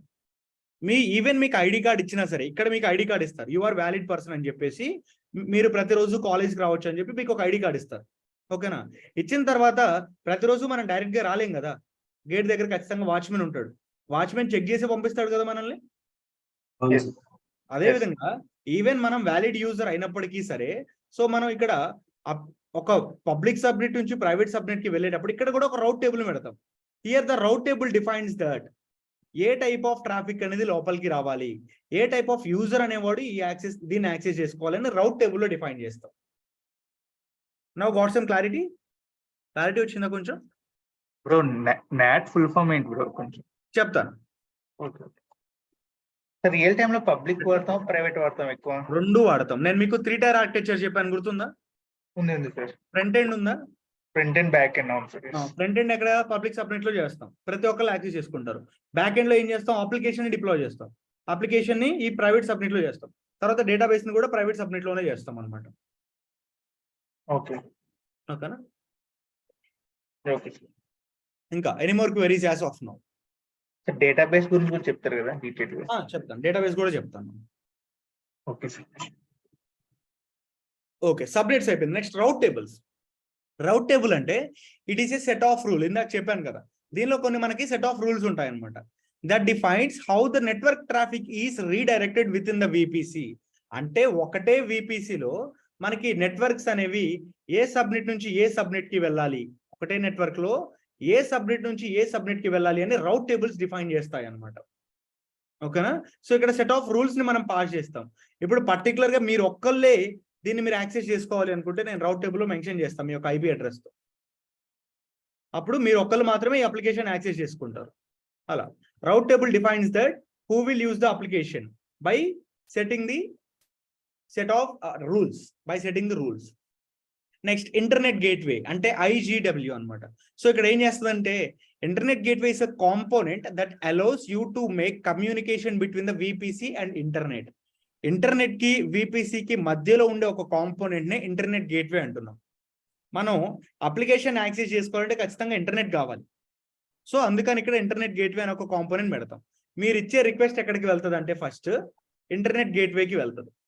ఇంటర్నెట్ గేట్వే నుంచి మాత్రమే రౌట్ టేబుల్ కి వెళ్తుంది అనమాట. రౌట్ టేబుల్ నుంచి పబ్లిక్ సబ్నెట్ కి రిక్వెస్ట్ అనేది వెళ్తుంది. ఇలా నెక్స్ట్ నాట్ గేట్వే. ఇందాక అడిగారు కదా నాట్ ఫుల్ ఫామ్ ఏంటి అని. Network address translator. N is network, A అంటే అడ్రస్, టీ అంటే ట్రాన్స్లేటర్. సో మనకి నాట్ గేట్వే ఏం చేస్తుంది? NAT gateway is used to access the resources that are present in private subnet. Private subnet లో ఉండే ఒక రీసోర్సెస్ అంటే సర్వర్స్ ని మనం యాక్సెస్ చేసుకోవాలి అంటే నాట్ గేట్వే ద్వారా యాక్సెస్ చేసుకుంటాం. ఈ నాట్ గేట్వే ఎక్కడ ఉంటుంది మనకి? పబ్లిక్ సబ్నెట్ లో ఉంటుందా, ప్రైవేట్ సబ్నెట్ లో ఉంటుందా? పబ్లిక్. ఎగ్జాక్ట్లీ, పబ్లిక్ సబ్నెట్ లో ఉంటుంది. సో ఇవి విపిసి అండ్ ఇట్స్ కాంపోనెంట్స్. ఇవి ఎవరికైనా అర్థం కాకపోతే చెప్పండి, మళ్ళీ చెప్తా. విపిసి ఆర్కిటెక్చర్ అర్థం చేసుకోవడం చాలా ఇంపార్టెంట్. లేకపోతే మీరు ఒక 3 టైర్ ఆర్కిటెక్చర్ క్రియేట్ చేయలేరు. అర్థమైందా? ఇంకొకసారి చెప్పనా? పబ్లిక్ అంటే మనం చెప్పరా? ప్రైవేట్ అంటే ప్రైవేట్ అంటేనేమో మనకి అప్లికేషన్ అంటే దానిలో డిప్లాయ్ చేసుకుంటాం బేసికల్లీ ఆ సబ్నెట్స్ లో. సో చెప్తున్నా చూడండి, లైక్ ఫస్ట్ మనం ఏం చేస్తామంటే ఒక విపిసిని క్రియేట్ చేస్తాం మన ఓన్ గా. మనకి సెక్యూరిటీ కావాలి, ప్రైవసీ కావాలి అని అనుకుంటే ఒక విపిసిని క్రియేట్ చేస్తా AWS లో. సో ఇది మొత్తం కూడా నా విపిసి అన్నమాట. This is the VPC. So ఇప్పుడు విపిసి మనకి ఏం ప్రొవైడ్ చేసింది అంటే ఐపీ అడ్రసెస్ ని ప్రొవైడ్ చేసింది. మీరు ఇన్స్టెన్స్ క్రియేట్ చేసుకున్నప్పుడు ప్రైవేట్ ఐపీ అడ్రసెస్ వస్తాయి, గుర్తుందా? 172.31.2.6 ఇట్లా వస్తాయి, గుర్తుందా? ప్రైవేట్ అడ్రసెస్ ఎలా వస్తాయి అంటే విపిసి నుంచి వస్తాయి. సపోజ్ నేను క్రియేట్ చేసుకున్న విపిసిలో ఒక 1000 ఐపీ అడ్రసెస్ వస్తాయి అనుకుందాం. జస్ట్ అజ్యూమ్ దట్ ఒక 1000 ఐపీ అడ్రసెస్ వస్తాయి. అంటే ఈ విపిసిలో మనం ఎన్ని సర్వర్ల వరకు క్రియేట్ చేసుకోవచ్చు? 1000 సర్వర్స్. 1000 సర్వర్స్ వరకు క్రియేట్ చేసుకోవచ్చు. అయితే నేను ఈ విపిసిలో డైరెక్ట్ గా క్రియేట్ చేసుకోలేను. ఈ ఉన్న విపిసిని నేను కొంచెం డివైడ్ చేసుకుంటాను. సో ఇది ఒక విపిసి. ఈ విపిసిలో ఇంకొక విపిసి, సింపుల్ గా చెప్పాలి అంటే దాన్ని మనం ఏమంటామంటే సబ్నెట్ అంటే. సో ఇదేమో ఒక సబ్నెట్. ఈ సబ్నెట్ లో కూడా మనకి ఎన్ని టైప్స్ ఉంటాయి? 2 టైప్స్. ఇది ఒక సబ్నెట్ ఉంది, ఇది కూడా ఇంకొక సబ్నెట్ ఉంది అనమాట. సో ఒకటేమో పబ్లిక్ సబ్నెట్ తీసుకుంటున్నాం అండ్ ఇంకొకటి ప్రైవేట్ సబ్నెట్. ఇలా 2 తీసుకోవచ్చు. మూడోది అనేది కావాలంటే తీసుకోవచ్చు, లేకపోతే లేదు ఆప్షనల్ అనమాట. ఇలా తీసుకున్నాం. ఒకటి పబ్లిక్, ఇంకొకటి ప్రైవేట్. దీన్ని కొంచెం వదిలేయండి ఎందుకంటే కన్ఫ్యూజ్ అయిపోతారు. జస్ట్ ఈ 2 తీసుకుంటున్నాం ఇప్పుడు. సో పబ్లిక్ సబ్నెట్ తీసుకున్నప్పుడు ఈ సబ్నెట్ లో మనం ఒక ఇన్స్టెన్స్ క్రియేట్ చేస్తాం. మీకు ఈవెన్ ఇన్స్టెన్స్ లాంచ్ చేసేటప్పుడు అడిగిద్ది అనమాట, ఏ అవైలబిలిటీ జోన్ లో మీరు ఒక ఇన్స్టెన్స్ క్రియేట్ చేస్తున్నారు అని. చూపిస్తాను ఆగండి ప్రాక్టికల్ గా. అవును sir, 1A 1B 1C 1A 1B 1C అని చెప్పేసి ఉంటది కదా. అదే పబ్లిక్ ఇన్స్టెన్స్ క్రియేట్ చేసిన తర్వాత పబ్లిక్ ఐపీ ప్రైవేట్ ఐపీ 2 వస్తాయి. పబ్లిక్ ప్రైవేట్ వస్తుంది. ప్రైవేట్ అనేది విపిసి నుంచి వస్తుంది, పబ్లిక్ అనేది AWS వాళ్ళు ఇస్తారు అనమాట. ఇక్కడ చూడండి, నెట్వర్కింగ్ లో ఏమవుతుందంటే సబ్నెట్స్ అని చెప్పేసి ఉన్నాయి. అంటే మన విపిసిలో ఇక్కడ ఎన్ని సబ్నెట్స్ ఉన్నాయి? 3 సబ్. ఈ 3 సబ్నెట్స్ అన్ని కూడా పబ్లిక్ సబ్నెట్స్. మనకి ఎలా తెలిసింది పబ్లిక్ సబ్నెట్స్ అంటే విపిసి కాన్సెప్ట్ అయిపోయిన తర్వాత మీకే అర్థమైంది ఏది పబ్లిక్ ఏది ప్రైవేట్ అని. సో మెయిన్ వేల్ అంతవరకు గుర్తుపెట్టుకోండి, ఇది సబ్నెట్. ఏ అవైలబిలిటీ జోన్ లో మనం ఒక ఇన్స్టెన్స్ ని క్రియేట్ చేయాలి అని మనం ఇక్కడ సెలెక్ట్ చేసుకుంటాం. ఆ అవైలబిలిటీ రేంజ్ని బట్టి మనకి ఐపీ అడ్రసెస్ అనేవి వస్తాయి. అంటే ఇక్కడ నా దగ్గర ఉన్న ఒక 1000 ఐపీ అడ్రసెస్లో ఈ సబ్నెట్కి నేను ఒక 200 ఐపీ అడ్రసెస్ ఇస్తాను. ఈ సబ్నెట్కి ఏమో ఇంకొక 200 ఐపీ అడ్రసెస్ ఇస్తాను. ఓకే, ఇంకా నా దగ్గర బ్యాలెన్స్ ఎంత ఉంటాయి? 800 IP addresses. So 800 IP addresses అనేవి ఫ్యూచర్ పర్పస్ కోసం పెట్టుకుంటాను అనమాట. ఫ్యూచర్ పర్పస్ కోసం అంటే ఫ్యూచర్లో నాకు ఇంకా ఏదైనా విపిసి కావాలి అనుకుంటే, అంటే ఒక సబ్నెట్ కావాలి అనుకుంటే నేను క్రియేట్ చేసుకొని ఆ సబ్నెట్కి ఈ ఐపీ అడ్రసెస్ అలొకేట్ చేసుకుంటాను. Guys 1 second please.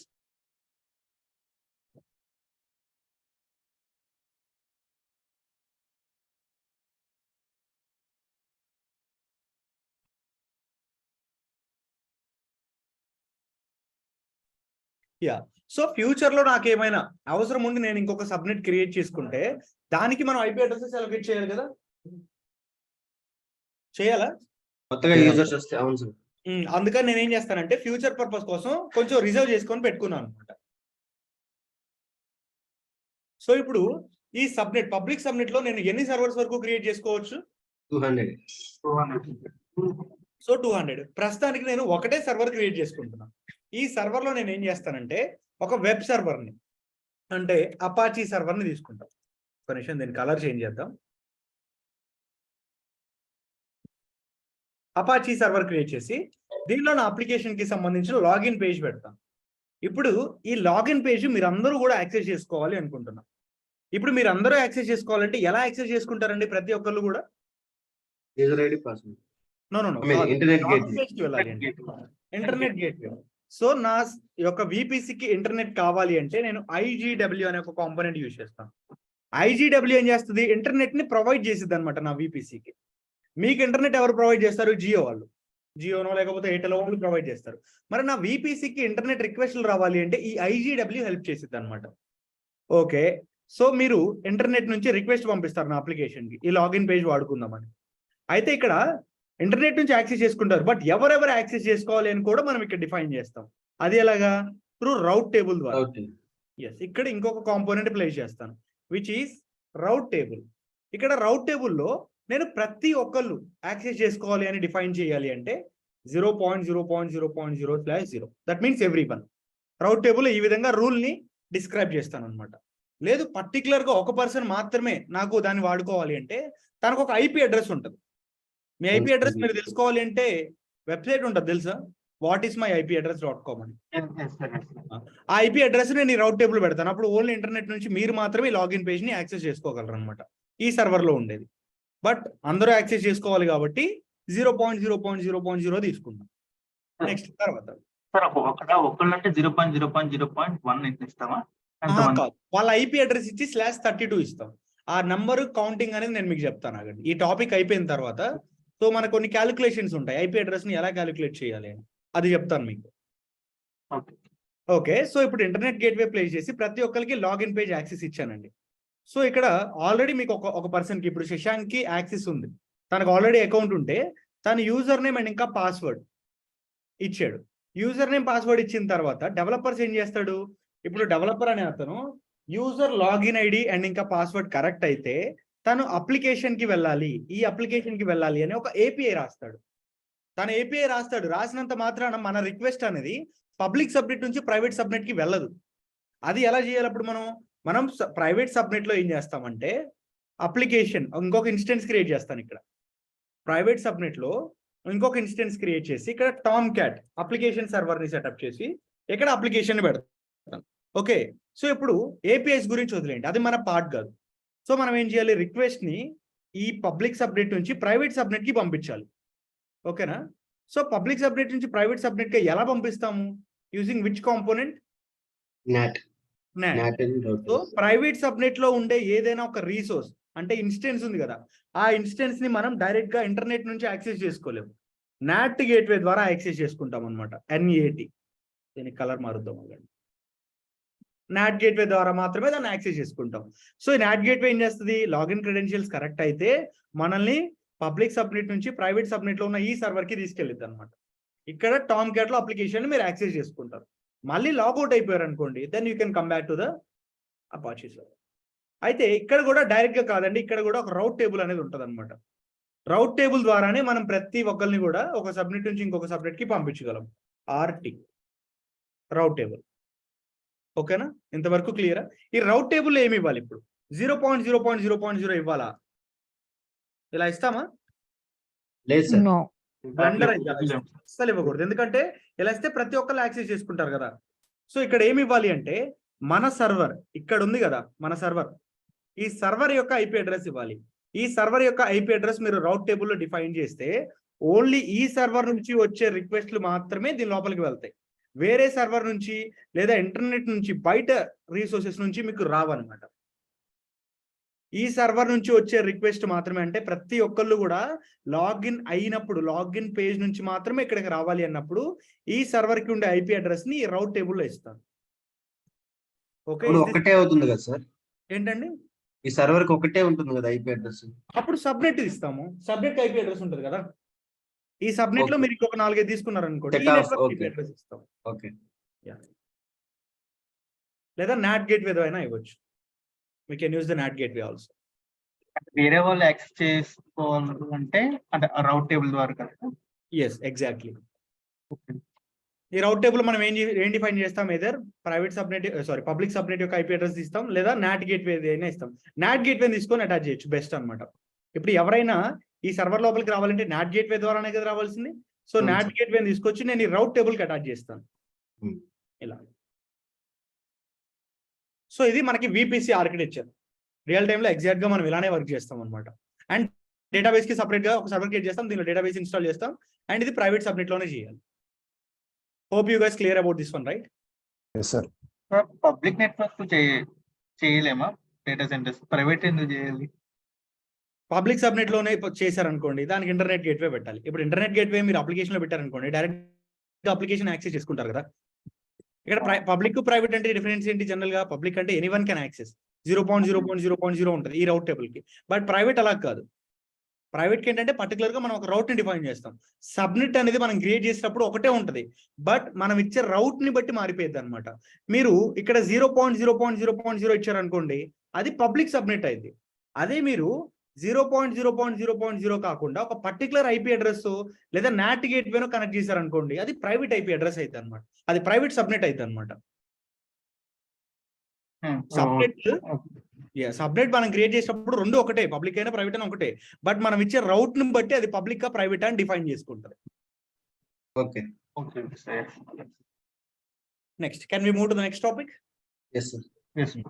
So components అన్ని అర్థమయ్యాయి కదా. ఇంటర్వ్యూలో చెప్తారా విపిసి అంటే ఏంటి, సబ్నెట్స్ అంటే ఏంటి? ఇక్కడ నేను మీకు డాక్యుమెంట్ చేశాను, ఇది అయిపోయిన వెంటనే పంపిస్తాను. చిన్న చిన్న డెఫినేషన్స్ అండి ఇవి, చాలా ఈజీగా గుర్తుపెట్టుకోవచ్చు. Okay sir. నెక్స్ట్ ఇప్పుడు మన ఓన్ గా మనం ఒక విపిసి ఎలా క్రియేట్ చేయాలో చూద్దాం. Services VPC. విపిసి ఇప్పుడు క్రియేట్ చేయడం చాలా ఈజీ అండి, ఎందుకంటే న్యూ అప్డేట్ వచ్చింది అనమాట. ఒక 7 months back 8 months back new update వచ్చింది. మనకి ప్రతి రీజియన్ లో కూడా ఒక్కొక్క విపిసి ఉంటుంది. ముంబైలో ఒకటి ఉంటుంది, నార్థన్ వర్జీనియాలో ఒకటి ఉంటుంది, ఒక్కొక్క దానిలో ఒక్కొక్కటి ఉంటుంది అనమాట. ఇవి కాకుండా మీరు ఇంకా ఎక్స్ట్రా 4 విపిసిలు క్రియేట్ చేసుకోవచ్చు ఒక రీజియన్ లో. అంటే ఒక రీజియన్ లో మనం at a time 5 VPCs maintain చేయగలం. 5 విపిసిస్ కంటే ఎక్కువ మనం మెయింటైన్ చేయలేము as a free tier limit. Free tier మనకి ఒక దానిలో 5 విపిసిస్, అండ్ ఇంకా సబ్నెట్స్ వచ్చేసరికి అరౌండ్ 200 అనుకుంటా. ఒక్క నిమిషం చూద్దాం. VPC free tier limits.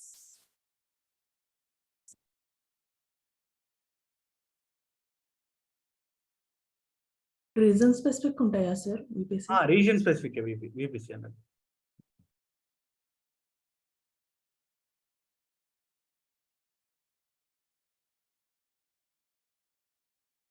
ఈ విపిసి గురించి సపరేట్ బ్లాక్ ఉంటుందండి. 750 hours instance T2 micro, but మనం విపిసి గురించి రీసెర్చ్ చేస్తున్నాం. డేటా సెంటర్స్ అంటే కంపెనీలో ఉంటాయి కదా, చిన్న చిన్న అవా అవే కదా? అది లైక్ కంపెనీ సబ్నెట్స్ 200 సార్. ఏంటి? సబ్నెట్స్ 200 ఇచ్చారు పర్ విపిసి.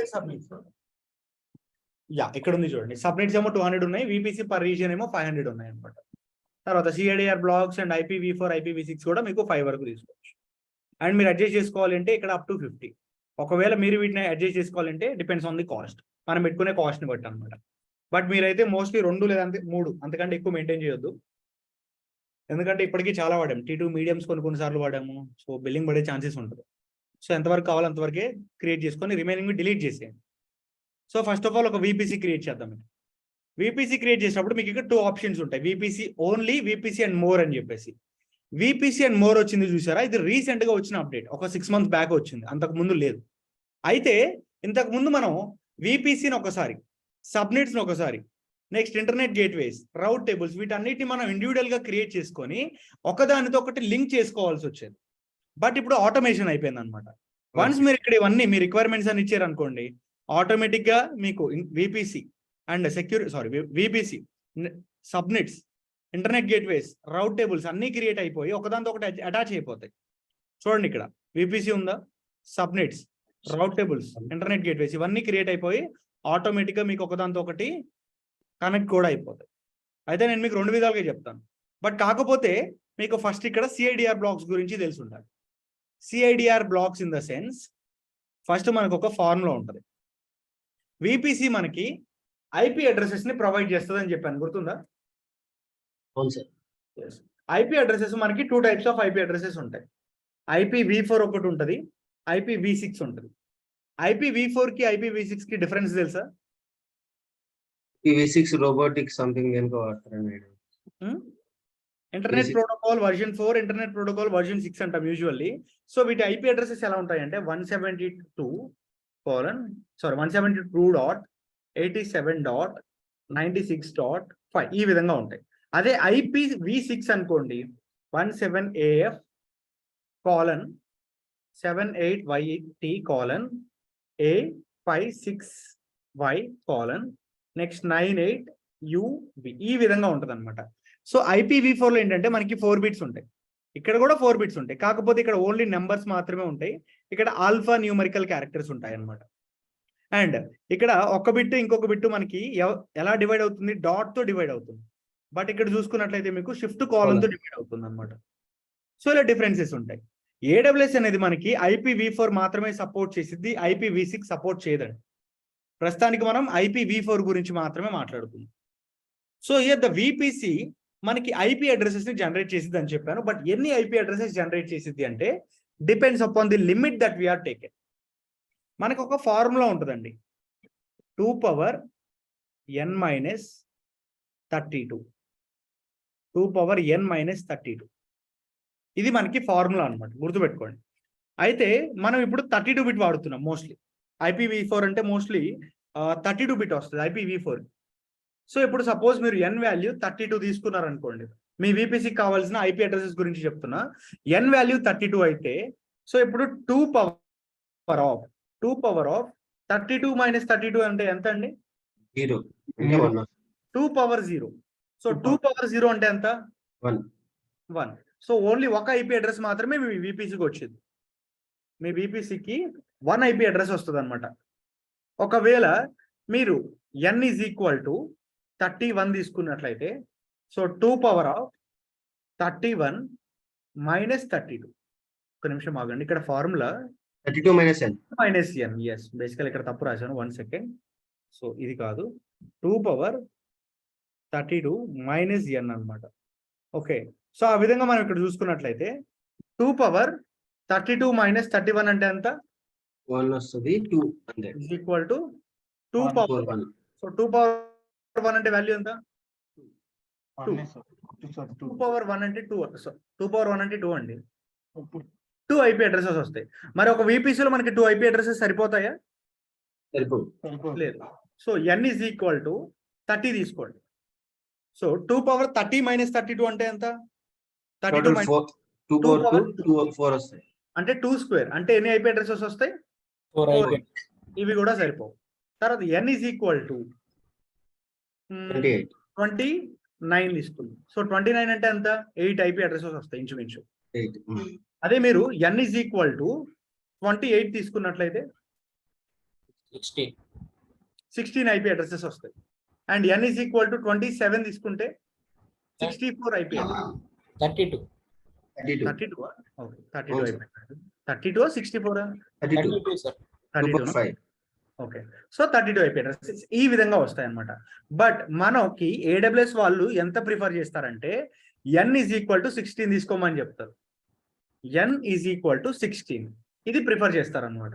ఎందుకంటే చూడండి 2 పవర్ 32 మైనస్ 16 అని ఇస్తే ఎంత వస్తుంది? 2 పవర్ 16. సో 2 పవర్ 16 అంటే మీకు ఎంత వస్తుంది అంటే వాల్యూ 56,535 or 63 సంథింగ్ వస్తుందండి. 536 అనుకుంటా. ఒకసారి క్యాల్కులేట్ చేయరా 2 పవర్ 16. ఇక్కడ నేను చూస్తున్నా ఆగండి లేకపోతే 2 పవర్ 16 ఇక్కడ చూడండి 65,536 కరెక్టే మనం తీసుకుందాం. ఇక్కడ మర్చిపోయి 56 తీసుకున్నా. 65,536 ఐపీ అడ్రసెస్ వరకు వస్తాయి అన్నమాట. ఈ 65,000 ఐపీ అడ్రసెస్ లోనే నేను ఏం చేస్తాను? సబ్నెట్స్ క్రియేట్ చేస్తా. ఇది మన విపిసి. దీనిలో మనకి 65,000 ఐపీ అడ్రసెస్ వచ్చాయి అనుకుందాం. సో దీనిలో ఒక 1000 ఐపీ అడ్రసెస్ సబ్నెట్ 1 కి, తర్వాత ఇంకొక 1000 ఐపీ అడ్రసెస్ ఇంకొక సబ్నెట్ కి, ఇంకొక 1000 ఐపీ అడ్రసెస్ ఇంకొక సబ్నెట్ కి, ఈ విధంగా ఇస్తాను. దీని రేంజ్ మీకు ఏ విధంగా వస్తుంది అంటే చెప్తాను చూడండి. సపోజ్ మీరు రేంజ్ అనేది 10.0.0.0/16 తీసుకున్నారు. /16 అంటే మనకి ఎన్ని ఐపీ అడ్రసెస్ వస్తాయని చెప్పాను? 55,000 ఐపీ అడ్రసెస్. సో వీటి ఐపీ అడ్రసెస్ ఎలా వస్తాయంటే చూడండి 10.0.0.1 తర్వాత 0.2 అలా అప్ టు ఎంత వరకు వస్తాయి? 255. 10.255.255 వరకు వస్తాయి అప్ టు. సో ఇక్కడైతే మీకు ఎలా వస్తుంది అంటే చూడండి, మళ్ళీ చెప్తాను. లైక్ 1 సెకండ్ కొంచెం పాయింట్ ఎలా వస్తుంది సార్? 0.1 అర్థం కాదు. అదే చెప్తాను అక్కడ 10.0.0.1 ఫస్ట్ ఇది క్లారిటీ వచ్చింది కదా. 10.0.0.2 నెక్స్ట్ 10.0.0.3 అలా అప్ టు ఎంత వరకు వస్తాయంటే 10.0.0.255 వరకు వస్తాయి. 255. దాని తర్వాత మారిపోయింది మళ్ళీ రేంజ్ 10.0.1.1 లేదా 1.0 నెక్స్ట్ 10.0.1.1 అలా మళ్ళీ ఎక్కడి వరకు వస్తాయి? 255.255 వరకు వస్తాయి. నెక్స్ట్ మళ్ళీ ఎలా మరిది 10.1.0.1 తర్వాత 10.1.0.1 మళ్ళీ 10.1.0.2 అప్ టు ఎలా వస్తాయి? 10.255.255 ఈ విధంగా వస్తుంది అనమాట. ఏంటండి 10 మారదా సార్? 10 కామన్, ఎందుకంటే ఇక్కడ వరకే మీకు 65,000 ఐపీ అడ్రసెస్ వస్తాయి. మళ్ళీ మీరు ఇంకొక సబ్నెట్ కి ఈసారి ఏం చేస్తాను? 11.0.0/16 ఇస్తాను. 16 పాసిబిలిటీ ఉండదు, బేసికల్లీ 32 వరకే ఇవ్వగలం. ఎందుకు 32 లేకపోతే 16 కంటే తక్కువ వాల్యూ ఎక్కువ వాల్యూ ఇవ్వాలండి? ఎందుకంటే సపోజ్ చెప్తాను చూడండి, ఇక్కడ మీరు 10.0.0.0/16 ఇచ్చారు ఒక సబ్నెట్. సబ్నెట్ అంటే మీనింగ్ ఏంటి ఇక్కడ?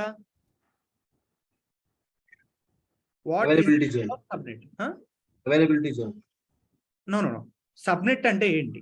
ఒక VPC లో సబ్నెట్ అంటే ఏంటి? కాంప్లెక్స్ ఉన్నది డివైడ్ చేస్తుంది. మనం ఒక చిన్న నెట్వర్క్ గా మనం తీసుకుంటున్నాం. అయితే నాకు ఈ VPC కి ఎన్ని ఐపీ అడ్రసెస్ వచ్చాయి? 65,536. ఇప్పుడు మీరు సబ్నెట్ క్రియేట్ చేసుకునేటప్పుడు రేంజ్ ఈ విధంగా ఇచ్చారనుకోండి, /16 ఉంది కాబట్టి ఇదే కౌంట్ వస్తుంది కదా. /16 అంటే ఈ ఉన్న ఐపీ అడ్రసెస్ మొత్తం కూడా మీరు ఒకటే సబ్నెట్ కి ఇస్తున్నారు. దానివల్ల మనకి ప్రాబ్లం అవుతుంది అనమాట. అందుకని /13 ఇవ్వకూడదు, /16 ఇవ్వకూడదండి. /16 కాకుండా AWS వాళ్ళు ఏం ప్రిఫర్ చేస్తారంటే 32 కూడా కాదు, 16 తర్వాత మనకు ఉండే వాల్యూ వచ్చేసి 24 ఉంటుంది. సపోజ్ మీరు 24 తీసుకున్నారు అనుకుందాం. సో 32 - 24 అంటే ఎంత? 8. సో 2 పవర్ 8 అంటే మనకి ఎన్ని ఐపీ అడ్రసెస్ వస్తాయి? 256 ఐపీ అడ్రసెస్ వస్తాయి. సో ఈ 250 ఐపీ అడ్రసెస్ అనేవి మీకు ఒక సబ్నెట్ కి వెళ్తాయి.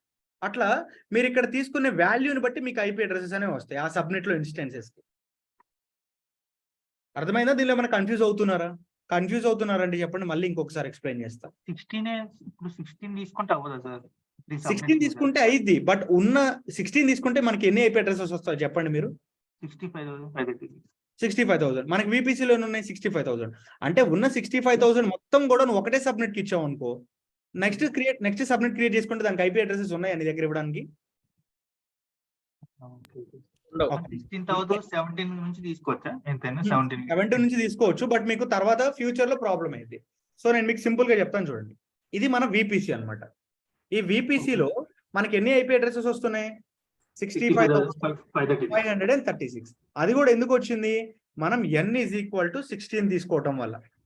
ఓకే, సో దీని లోపల దీని యొక్క CIDR బ్లాక్ ఎంత ఉంటుంది? VPC CIDR బ్లాక్ ఎంత ఉంటుంది అంటే, సపోజ్ 10.0.0.0/16 తీసుకుంటాం. ఇలా తీసుకోవడం వల్ల మనకి ఇన్ని ఐపీ అడ్రసెస్ వచ్చాయండి, 65,000 ఐపీ అడ్రసెస్ వచ్చాయి. సో మీకు VPCలో ఇప్పుడు మీకు రేంజ్ ఎలా ఉంటుంది అంటే, ఈ VPCలో మీరు ఒక ఇన్స్టెన్స్ క్రియేట్ చేసుకుంటే వాటి ప్రైవేట్ ఐపీ అడ్రసెస్ ఎలా వస్తాయంటే 10.0.0.1, ఓకే, 10.0.0.2, 10.0.0.3 అప్ టు ఎంతవరకు వస్తాయి? 10.255.255.255 వరకు వస్తాయి. ఇది ఓవరాల్ గా మనకి VPCలో వచ్చే ఐపీ అడ్రసెస్. బట్ నేను VPCని ఏం చేస్తున్నా, ఒక చిన్న చిన్న పార్ట్స్ గా డివైడ్ చేస్తున్నా. సో దాన్నే మనం సబ్నెట్స్ అంటున్నాం. సో ఇప్పుడు ఇది నా సబ్నెట్ అన్నమాట. ఈ సబ్నెట్ లో ఇన్స్టెన్సెస్ క్రియేట్ చేస్తే వాటికి ఐపీ అడ్రసెస్ కావాలి. అంటే నా దగ్గర ఉన్న ఒక 65,000 లో నుంచి ఒక 10,000 ఐపీ అడ్రసెస్ దీనికి ఇద్దాం అనుకుంటున్నా. ఎన్నో కొన్ని ఐపీ అడ్రసెస్ అయితే దీనికి అలొకేట్ చేయాలి. దానికి మీరు అలొకేట్ చేయాలి అంటే, సపోజ్ 10.0.0.0/16 తీసుకున్నారు. /16 తీసుకుంటే దీనికి ఎన్ని ఐపీ అడ్రసెస్ వస్తాయి? 65,500. అంటే VPCలో ఉన్న ఐపీ అడ్రసెస్ మొత్తం కూడా మీరు ఒకటే సబ్నెట్ కి ఇచ్చారు. అయితే నెక్స్ట్ టైం మీరు ఇక్కడ ఇంకొక సబ్నెట్ క్రియేట్ చేసుకున్నట్లయితే దీనికి ఐపీ అడ్రసెస్ ఇవ్వడానికి మీ VPCలో ఏమన్నా బ్యాలెన్స్ ఉన్నాయా? లేవు. అందుకని నేను ఏం చేస్తానంటే మొత్తం తీసుకోను ఇక్కడ. సో ఒకవేళ 10.0.0.0/16 కన్నా ఒక చిన్న నెంబర్ చెప్పండి. సపోజ్ 17 తీసుకున్నారు. 17 తీసుకుంటే మీకు ఎంత వస్తుంది? 2^17 - 2^15 ఎంత వస్తాయండి? 2^15. 15 సార్. ఓకే, సో 2^15 అంటే మనకి ఎంత వచ్చింది చూడండి వాల్యూ? 32,000 సంథింగ్. 32,000 ప్లస్ ఎంత? 65,000 by 2 32,768 సార్. 32,768 ఐపీ అడ్రసెస్ దీనికి వస్తాయి. నెక్స్ట్ టైం ఇప్పుడు ఇంకొక VPC క్రియేట్ చేసుకుంటాం. సపోజ్ ఇంకొక VPC ఇక్కడ క్రియేట్ చేసుకున్నాను అనుకుందాం. దీని రేంజ్ ఎంత ఇస్తాం? 10.0.0.0/ ఎంత ఇవ్వాలి ఇప్పుడు? 18 తీసుకుంటే మనకు అన్ని ఐపీ అడ్రసెస్ ఉన్నాయి. ఇప్పుడు 2^18 - 32 అంటే ఎంత? 14 అంటే 16,000 సంథింగ్. 16,350. 16,384. 384 అంటే ఓవరాల్ గా ఇక్కడ ఈ సబ్నెట్ కి మనం ఎన్ని ఇచ్చాం? 16,384 ఇచ్చాం. అండ్ ఇంతకు ముందు వచ్చేసరికి ఈ సబ్నెట్ కి ఎంత ఇచ్చామండి? 32,000 ఇచ్చాం. 32,768 వరకు ఇచ్చాం. అంటే ఓవరాల్ గా మనకి ఇప్పుడు ఎన్ని ఐపీ అడ్రసెస్ ఇంకా బ్యాలెన్స్ ఉన్నాయి? ఇంకా 16,038 మాత్రమే కదా మనకుంది. అన్ని పోంగా మనకి ఇంకా ఎన్ని ఉన్నాయంటే 16,384 ఐపీ అడ్రసెస్ మాత్రమే మనకుంది. నెక్స్ట్ మళ్ళీ మీరు ఇంకొక సబ్నెట్ క్రియేట్ చేసుకున్నారు అనుకోండి, అప్పుడు ఎంత ఇస్తారు రేంజ్? 10.0.0.0/ ఎంత ఇవ్వాలి ఇప్పుడు? 18 కానీ లేదా 19 కానీ. 18 కానీ 19 కానీ. 18 ఇస్తే క్రాస్ అయింది అనమాట. 19 తీసుకుంటాం. ఇలా మనం తక్కువ తీసుకొని మనకున్న దాన్ని డివైడ్ చేస్తాం. మనం అయితే ఇలా క్యాలిక్యులేట్ చేసాం కదా. AWS వాళ్ళు మనకి కొన్ని వాల్యూస్ ని ప్రొవైడ్ చేస్తారు. వాటిలో తీసుకుంటే మీకు సఫిషియెంట్ గా ఉంటది. ఆ వాల్యూస్ ఏంటో చూపిస్తాను చూడండి. సార్ 10 పవర్ 0.0 16 కన్నా ఎక్కువ 16 కన్నా తక్కువ తీసుకోలేము, 15 అలా 14 అట్లా కుదరదా? అలా కుదరదండి, వాళ్ళు 16 వరకే ప్రిఫర్ చేస్తారనమాట. సో ఇక్కడ చూడండి, లైక్ సో ఫస్ట్ 10 పాయింట్, ఇక్కడ 10 కాదు, మీకు నచ్చిన నెంబర్ తీసుకోవచ్చు, 20 తీసుకోవచ్చు, 30 తీసుకోవచ్చు, 256 255 లోపు మీరు ఎంతైనా తీసుకోవచ్చు అండి. It's up to your wish. So నేనైతే 20 తీసుకుంటున్నాను. 20.0.0.0/16. సో ఇక్కడ ఎన్ని ఐపీ అడ్రస్ వస్తున్నాయో కూడా వాళ్ళు చెప్తున్నారు చూడండి, 65,536. అదే మీరు ఒకవేళ 17 తీసుకుంటే 32,000 ఐపీ అడ్రసెస్ వస్తున్నాయంట. అదే మీరు 15 తీసుకున్నారు అనుకోండి, 131K ఐపీ అడ్రసెస్ ఇట్లా వస్తున్నాయి. సో ఇక్కడ you can easily calculate here. Sir ఇక్కడ 20 దగ్గర ఇప్పుడు 20.0.0 తీసుకున్నారు కదా, అక్కడ 20.0.9 తీసుకుంటాం, మళ్ళీ అక్కడ 9 దగ్గర నుంచి మళ్ళీ అంతా అయిపోయిన తర్వాత మళ్ళీ 1 వస్తాయి సార్. మళ్ళీ ఇక్కడ చూడండి 20.0.9 తీసుకున్నప్పుడు మీకు ఐపీ అడ్రసెస్ ఎలా వస్తాయి, 20.0.9.1 9.2 9.3 అలా అప్ టు 9.256 వరకు వస్తాయి అన్నమాట. మళ్ళీ ఇక్కడ 8 రాదు కదా, మళ్ళీ ఎక్కడ 9 దగ్గర మళ్ళీ రాదు. ఓకే. సో ఓకే, 20.0.0.0/16 తీసుకున్నాను. Next one tenancy default. ఇక్కడ మీకు 2 ఆప్షన్స్ ఉంటాయి, డిఫాల్ట్ అండ్ డెడికేటెడ్. డిఫాల్ట్ అంటే మీ VPCలో వేరే వాళ్ళైనా మీరు యాక్సెస్ చేసుకోవడానికి స్కోప్ ఇస్తున్నారు. డెడికేటెడ్ అంటే ఓన్లీ మీరు మాత్రమే యాక్సెస్ చేసుకోవాలి. బట్ డెడికేటెడ్ తీసుకుంటే మనకి బిల్లింగ్ పడుద్ది, డిఫాల్ట్ మాత్రమే తీసుకోవాలి. అవైలబిలిటీ జోన్స్ మీకు ఎన్ని కావాలి, 2 కావాలా 3 కావాలా, లేదు కస్టమైజ్ చేసుకోవాలంటే యూ కెన్ కస్టమైజ్.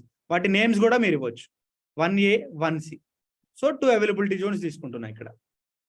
తర్వాత ఫస్ట్ అవైలబిలిటీ జోన్ ఏమో 1A, సెకండ్ అవైలబిలిటీ జోన్ వచ్చేసరికి 1B. సో ఇక్కడ చూడండి, ఈ సబ్నెట్స్ లో నేను 2 సబ్నెట్స్ ఉన్నాయి. 1A ఒక సబ్నెట్, అంటే 1A ఒక అవైలబిలిటీ జోన్ ఉంది, 1B ఒక అవైలబిలిటీ జోన్ ఉంది. 1A అవైలబిలిటీ జోన్ లో 2 సబ్నెట్స్ క్రియేట్ చేస్తున్నా, ఒకటేమో పబ్లిక్ సబ్నెట్, ఇంకొకటి ప్రైవేట్ సబ్నెట్. ఈ 1B లో కూడా ఒక పబ్లిక్ సబ్నెట్ ఉంది, ఒక ప్రైవేట్ సబ్నెట్ ఉంది అనమాట. తర్వాత ఈ పబ్లిక్ సబ్నెట్స్ అన్నిటికీ కలిపి ఒక రౌట్ టేబుల్ ఉంటుందండి. పబ్లిక్ సబ్నెట్స్ అన్నిటికీ ఒకటే రౌట్ టేబుల్ ఉంటుంది. బట్ ప్రైవేట్ సబ్నెట్స్కి ఏంటంటే ఒక్కొక్క సబ్నెట్కి ఒక్కొక్క రౌట్ టేబుల్ ఉంటుంది. ఇందాక మీకు ఆర్కిటెక్చర్లో కూడా చూసినట్లయితే as you can see here, ఇక్కడ ఈ ప్రైవేట్ సబ్నెట్కి ఒక రౌట్ టేబుల్ ఉంది, ఈ ప్రైవేట్ సబ్నెట్కి ఒక రౌట్ టేబుల్ ఉంది. బట్ మీరు ఇక్కడ ఎన్ని పబ్లిక్ సబ్నెట్స్ తీసుకున్నా వాటన్నిటికీ ఒకటే రౌట్ టేబుల్ ఉంటుంది అనమాట. Every private subnet has their own rate table.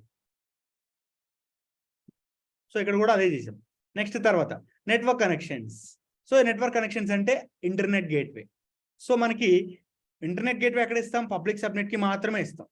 తర్వాత ప్రాజెక్ట్ కి VPC అని చెప్పేసి తీసుకుంటాం. ఇవి ప్రైవేట్ సబ్నెట్స్ కి ఉంటుంది అనమాట. అన్ని ప్రైవేట్ సబ్నెట్ కి కలిపి ఒకటే ప్రాజెక్ట్ VPC ఉంటుంది. Next one. సో ఇవన్నీ ఇచ్చేసిన తర్వాత ఇంకా మీరు ప్రైవేట్ సబ్నెట్స్ కావాలంటే ఇంక్రీజ్ చేసుకోవచ్చు. ఇక్కడ 4 కావాలంటే 4 తీసుకోవచ్చు, బట్ నాకు 2 సరిపోతాయి. And click on create VPC. ఇప్పుడు మీకు VPC సబ్నెట్స్, అవైలబిలిటీ జోన్స్, అదేవిధంగా రౌట్ టేబుల్స్, ఇంటర్నెట్ గేట్వేస్ అన్నీ క్రియేట్ అయిపోయాయి చూడండి. Everything is created here. నా ఇంతకుముందు మనకి 2 VPCs ఉన్నాయి, బట్ ఇప్పుడు చూడండి ప్రాజెక్ట్ VPC ఉంది, ప్రాజెక్ట్ VPC. అండ్ దీంతో పాటు సబ్నెట్స్ తీసుకుంటే సబ్నెట్స్ కూడా మీకు ఆటోమేటిక్గా క్రియేట్ అయిపోయాయి. అండ్ రౌట్ టేబుల్స్ క్రియేట్ అయిపోయాయి. నెక్స్ట్ ఇంకా వచ్చేసరికి ఇంటర్నెట్ గేట్వే కూడా క్రియేట్ అయిపోయింది. ఒక VPCకి ఒకటే ఇంటర్నెట్ గేట్వే ఉంటుందండి, మల్టిపుల్ ఇంటర్నెట్ గేట్వేస్ ఉండవు. There is only 1 internet gateway for each VPC. మళ్ళీ మీరు దీన్ని డిలీట్ చేయాలనుకోండి, సెలెక్ట్ చేసి యాక్షన్స్ లో డిలీట్ VPC అండ్ దెన్ ఇక్కడ డిలీట్ అని చెప్పేసి టైప్ చేసి డిలీట్ మీద క్లిక్ చేస్తే అన్ని డిలీట్ అయిపోతాయి. బట్ నేను మీకు ఇవాళ టాస్క్ ఏంటంటే ఈ VPC క్రియేట్ చేసిన తర్వాత మీ ఓన్గా మీ VPCలో చూడండి, ఇక్కడ ఇఫ్ యూ గో టు EC2లో ఏం చేస్తారు, ఇన్స్టెన్స్ లాంచ్ చేయండి. 2 ఇన్స్టెన్సెస్ లాంచ్ చేయాలి, అది కూడా ఏ VPCలో మనం క్రియేట్ చేసుకున్న ప్రాజెక్ట్ VPCలో. నాకు పబ్లిక్ సబ్నెట్లో ఒక ఇన్స్టెన్స్ క్రియేట్ అవ్వాలి, ప్రైవేట్ సబ్నెట్లో ఒక ఇన్స్టెన్స్ క్రియేట్ అవ్వాలి. ఇక్కడ చూడండి 1Aలో పబ్లిక్ సబ్నెట్ ఉందా, ఇది 1A, ఇక్కడ ప్రైవేట్ ఉంది. అదే విధంగా ఇంకొక 1A ఉంది చూడండి, ఇక్కడ 1Aలో పబ్లిక్ సబ్నెట్. ఒకటే అవైలబిలిటీ జోన్లో ఒక పబ్లిక్ సబ్నెట్ ఉంది, ఒక ప్రైవేట్ సబ్నెట్ ఉంది. సో మీరు కూడా ఒకటే అవైలబిలిటీ జోన్లో పబ్లిక్ సబ్నెట్లో ఒక ఇన్స్టెన్స్ లాంచ్ చేయాలి, ప్రైవేట్ సబ్నెట్లో ఒక ఇన్స్టెన్స్ లాంచ్ చేయాలి. ప్రైవేట్ సబ్నెట్లో ఇన్స్టెన్స్కి పబ్లిక్ IP అడ్రస్ ఉండకూడదు, పబ్లిక్ సబ్నెట్ లో ఉండే ఇన్స్టెన్స్ కి పబ్లిక్ ఐపీ అడ్రస్ ఉండాలి. ఇది నేను మీకు ఇచ్చి టాస్క్ ఇవాళ. పింగ్ సార్, పింగ్ చేయాలి కదా? పింగ్ చేయొద్దు. పింగ్ అనేది నెట్వర్క్ టు నెట్వర్క్. ఇప్పుడు ఇవి డైరెక్ట్ గా పింగ్ అయిపోతాయి. పింగ్ చేయొద్దు, జస్ట్ ఇన్స్టెన్సెస్ క్రియేట్ చేయండి. ఇక్కడ మళ్ళీ టాస్క్ చెప్తాను చూడండి. విపిసి క్రియేట్ చేయాలి. సో ఇది మీ విపిసి. ఆ విపిసిలో 2 అవైలబిలిటీ జోన్స్ ఉన్నాయన్నమాట. Availability zone 1A, availability zone 1B. ఈ అవైలబిలిటీ జోన్ 1Aలో కూడా మనకి 2 సబ్నెట్స్ ఉన్నాయి. ఒకటి పబ్లిక్ సబ్నెట్, ఇంకొకటి ప్రైవేట్ సబ్నెట్ అన్నమాట. సో ఇదేమో పబ్లిక్, ఇది వచ్చేసి ప్రైవేట్. ఇప్పుడు మీకు ఏదైనా ఒక అవైలబిలిటీ జోన్లో, సపోజ్ ఇదే ప్రిఫర్ చేసుకోండి, ఈ పబ్లిక్లో మీరు ఒక ఇన్స్టెన్స్ క్రియేట్ చేయాలి. ఈ ఇన్స్టెన్స్కి పబ్లిక్ ఐపీ ఉండాలి. ఓకేనా? ఈ ప్రైవేట్లో మీకు ఒక ఇన్స్టెన్స్ ఉండాలి. ఇన్స్టెన్స్ లాంచ్ చేయాలి. దీనిలో పబ్లిక్ ఐపీ అడ్రస్ ఉండకూడదు. ఇది నేను మీకు ఇచ్చే టాస్క్ ఇవాళ అయితే నేను ఆటోమేటిక్గా క్రియేట్ చేయడం చూపించా. రేపు మాన్యువల్గా ఎలా క్రియేట్ చేయాలి, దానికి మళ్ళీ టెరాఫామ్లో కోడ్ ఎలా రాయాలి. ఇవాళ నేను మీకు చెప్పిన ఆర్కిటెక్చర్లో మన 3 టైర్ ఆర్కిటెక్చర్కి మన విపిసి ఎలా క్రియేట్ చేయాలో రేపటి క్లాస్లో చెప్తా. సరే, ఇందాక ఆటోమేటిక్ గా చేసినప్పుడు అన్ని వచ్చినాయి కానీ నాట్ గేట్వే రాలేదు సార్. ఎట్లా? నాట్ గేట్వే అవసరం లేదు. నాట్ గేట్వే ఎందుకు కనెక్ట్ చేస్తాం మనం? పబ్లిక్ సబ్నెట్ ని పబ్లిక్ టు ప్రైవేట్ కనెక్ట్ చేసినప్పుడు. బట్ ఇంకా మనం ఇన్స్టెన్సెస్ క్రియేట్ చేయలేదు కదా. Okay okay. సో అది నేను మీకు నెక్స్ట్ క్లాస్ లో నేను చెప్తాను. Okay sir. Now you can ask your queries. Security groups రావా? సెక్యూరిటీ గ్రూప్స్ రావు, మనం క్రియేట్ చేసుకోవాలి విపిసిలో. రేపు సబ్నెట్స్ ఎలా క్రియేట్ చేయాలి, విడిగా ఇంటర్నెట్ గేట్వే ఎలా క్రియేట్ చేయాలి చెప్తారు కదా. అవి మన ఓన్ గా ఇండివిడువల్ గా క్రియేట్ చేసి మన విపిసికి ఎలా అటాచ్ చేయాలో చెప్తాను. మాన్యువల్ గా చెప్తాను, టెరాఫామ్ కోడ్ తో చెప్తాను. అది చెప్పిన తర్వాత విపిసి ప్రాజెక్ట్ కూడా చెప్తాను. అంటే పబ్లిక్ సర్వర్ లో ఒక పబ్లిక్ ఇన్స్టెన్స్ లో మనం ఒక సర్వర్ ఎలా క్రియేట్ చేయాలి, ప్రైవేట్ సబ్నెట్ లో ఇన్స్టెన్స్ ఎలా క్రియేట్ చేయాలి, ఆ ఇన్స్టెన్స్ కి ఈ ఇన్స్టెన్స్ కి కమ్యూనికేషన్ ఎలా ప్రొవైడ్ చేయాలి, నాట్ గేట్వే ఎలా క్రియేట్ చేయాలి, ఇవన్నీ రేపటి క్లాస్ లో చెప్తాను. సార్ ఇది వ్యాలిడ్ కాదో తెలియదు. ఐపీలో మాక్సిమం ఎందుకు 255 వాడుతున్నాం? 256, 300, 400 ఎందుకు వాడలేకపోతున్నాం? మనకి అప్ టు 256 వరకు మాత్రమే వస్తాయి. AWS వాళ్ళు మనకి అక్కడ వరకే ఇస్తారు అనమాట. 256 అనేది ఎందుకు వాడతామంటే బ్రాడ్ బ్యాండ్ కోసం వాడతామండి. బ్రాడ్ బ్యాండ్ మనకి AWS లో బ్రాడ్ బ్యాండ్ ఉందా? బ్రాడ్ బ్యాండ్ ఏదో సర్వీస్ ఉందా? లేదు. సో అందుకని ఈ 256 అనేది బ్రాడ్ బ్యాండ్ కోసం వాడతాం కాబట్టి అది మనకి అవైలబుల్ లో ఉండదు అనమాట. మీరు ఏ ఐపీ అడ్రస్ అన్నా చూసుకోండి, మీకు లాస్ట్ లో .256 తో రాదు, 255 వరకు మాత్రమే వస్తుంది అనమాట. అదే విధంగా first IP address, second IP address, third IP address కూడా రాదు మీకు. సారీ, ఫస్ట్ సెకండ్ కాదు, 0, 1, 2 రాదనమాట. ఇవి కూడా రిజర్వ్డ్ అనమాట. 0 అనేది ఒక పర్పస్ కోసం వాడతారు, 1, 2 అనేది ఫ్యూచర్ పర్పస్ కోసం స్టోర్ చేసుకుంటారు అనమాట. ఓకే. సో 0, 1, 2, 256 ఈ ఐపీ అడ్రసెస్ మీకు రావన్నమాట. బిట్వీన్ ద 3 నుంచి 256 వరకు మాత్రమే వస్తాయి ఐపీ అడ్రసెస్ అని. మనం ఈ సిఐడిఆర్ రేంజ్ అనేది 16, 20, 24 అని చెప్పారు కదా. అవును. ఈ రేంజ్ ఇచ్చినప్పుడు అంటే సపోజ్ ఇప్పుడు 16 ఇస్తే 65,536 సబ్నెట్స్ అంటే అన్ని ఐపీ అడ్రసెస్ వరకు మీరు వాడుకోవచ్చు అని చెప్పారు. అవును. ఇప్పుడు మన రియల్ టైమ్ లో ప్రాజెక్ట్ చేసేటప్పుడు ఈ సబ్నెట్స్ ఇన్ని కావాలని అట్లా రిక్వైర్మెంట్ ఉంటుందా? ఉంటది. అది క్లయింట్ తన అప్లికేషన్ ఎంతమంది వాడుకుంటారు అనే దాన్ని బట్టి సాఫ్ట్వేర్ ఆర్కిటెక్ట్స్ కి అర్థమైపోయింది. సో దీనికి మనం ఎన్ని నెట్వర్క్స్ ని ప్రొవైడ్ చేయాలి, ఎలా ప్రొవైడ్ చేయాలని చెప్పి వాళ్ళు మనకి చెప్తారనమాట, వాళ్ళు క్యాలిక్యులేట్ చేసేసి. సో దాన్ని బట్టి మనం ఇక్కడ క్రియేట్ చేస్తాం. వాళ్ళు రేంజ్ మెన్షన్ చేస్తారు ముందుగానే, సో ఇన్ని ఐపీ అడ్రసెస్ కావాలి అని. సో దాన్ని బట్టి మనం క్యాలిక్యులేట్ చేసుకొని మనం ఇక్కడ చేసేస్తాం. ఈ 10.0 ఆ రేంజ్ మన ఇష్టమా వాళ్ళ ఇష్టం, వాళ్ళు చెప్తారా సార్? అంటే అది వాళ్ళు చెప్తారు. అది కూడా వాళ్ళే చెప్తారా? ఇప్పుడు ప్రాక్టీస్ చేసే 20.0.0 అప్ టు 256, 255 లోపల రేంజ్ తీసుకోవాలి కదా. మీరు అక్కడ అప్ టు 255 అని చెప్పేసి ఇవ్వద్దు, స్లాష్ అని ఇచ్చేసి 32 కానీ 16 కానీ ఇస్తే ఆటోమేటిక్ అదే తీసుకుంటది అనమాట. ఐపీ అడ్రసెస్ అని ఆటోమేటిక్. ఫర్ ఎగ్జాంపుల్ 20.0.0/20 అలా అని ఇవ్వచ్చు కదా. 20 ఇవ్వచ్చు. అప్ టు 256 లోపల. డేటా సెంటర్స్ అంటే ఇప్పుడు చిన్న ఆఫీస్ లో ఉంటాయి కదా, అవి చిన్నవి కదా. అవునండి. చిన్నవేం కాదు, AWS చాలా పెద్ద పెద్దవే ఉంటాయి అన్నమాట. కొంచెం అంటే డిపెండ్స్ ఆన్ రీజియన్ అనుకోండి. మనకి పెద్ద డేటా సెంటర్స్ ఎక్కడ ఉంటాయి అంటే నార్థన్ వర్జీనియా, చాలా పెద్ద పెద్ద డేటా సెంటర్స్ ఉంటాయి. మనకి రీసెంట్ గా హైదరాబాద్ లో కూడా పెట్టారు. ఎక్కడ హైదరాబాద్ లో? అక్కడ చెప్పరండి ఆ లొకేషన్స్, చాలా అవి సెన్సిటివ్ అనమాట. ఏంటంటే ఇప్పుడు డేటా సెంటర్ ఎక్కడ ఉందో తెలిసింది అనుకోండి అందరికి, సో దాని మీద అటాక్ చేయడం, లేకపోతే హ్యాక్ చేయటం ఇట్లాంటివి చేస్తూ ఉంటారు అనమాట. సో లొకేషన్ అనేది కొంచెం కాంప్లికేటెడ్, బయటికి ఎవరికి చెప్పరాదు. మన ఇండియాలో అయితే ఓకే హైదరాబాద్, ఏపీ ముంబైలో ముంబైలో కూడా ఉంది కదా. ముంబైలో. సో ఓకే, అకౌంట్ అనేది కొత్త వేరే డీటెయిల్స్ ఇవ్వమంటారు అయితే. కంప్లీట్ గా వేరే డీటెయిల్స్ ఇవ్వండి. కుదిరితే మీ ల్యాప్టాప్ నుంచి కాకుండా వేరే ల్యాప్టాప్ లో అయినా క్రియేట్ చేయించండి. ఓకే ఓకే సార్, అంటే నాకు ఒక్కట్లే ఉంది ల్యాప్టాప్. సో లేకపోతే ఇంకొకటి మోడ్ లో చేసేయండి, క్రోమ్ ఓపెన్ చేసి.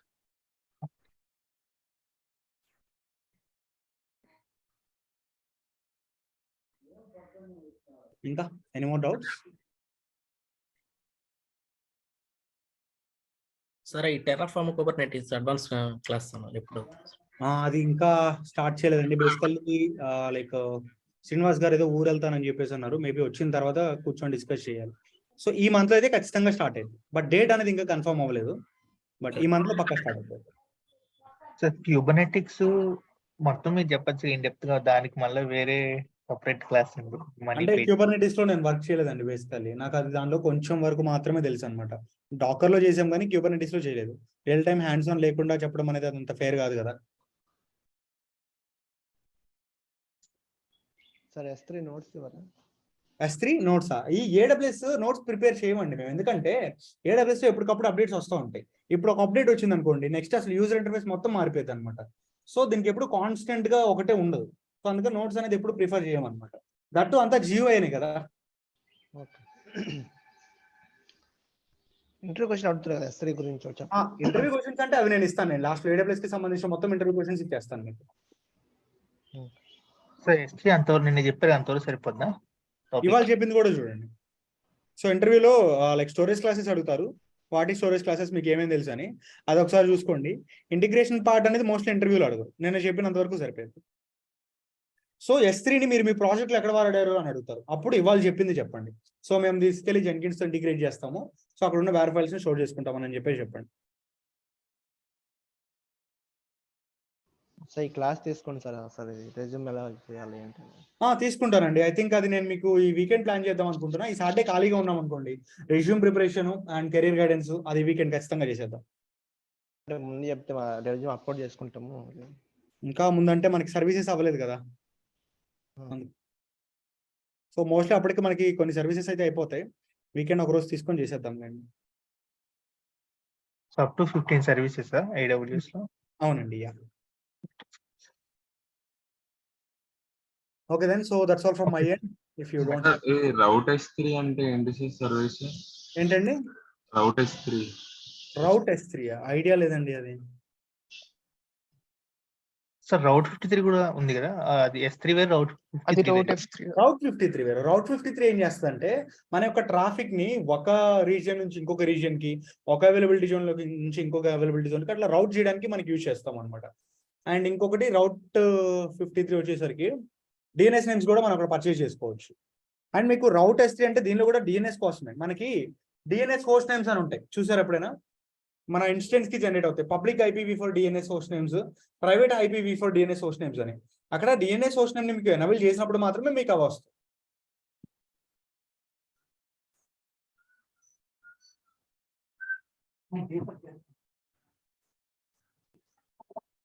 Okay, so that's all. If you don't have any queries, we can wind up the session for today. Are you guys good for today or anything else that you want to know from outside? Sir VPC create చేసినప్పుడు అక్కడ edit DNS host name edit చేయలేదు ఏంటి మీరు? Edit DNS host name automatic enable అయిపోయింది కదా. Instance కి ఇక్కడ VPC create చేసేటప్పుడు ఇక్కడ చూడండి చెప్తాను.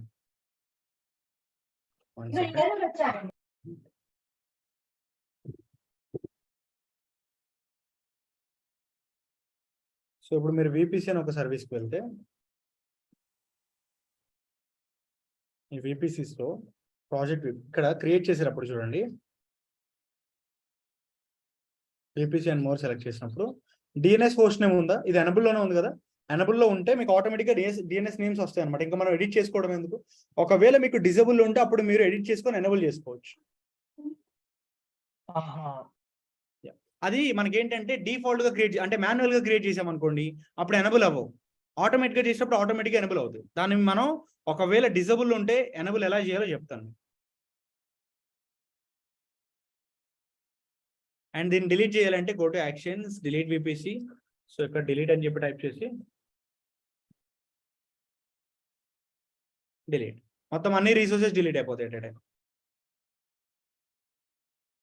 బట్ గుర్తుపెట్టుకోండి, వీపీసీని డైరెక్ట్గా డిలీట్ చేయొద్దు.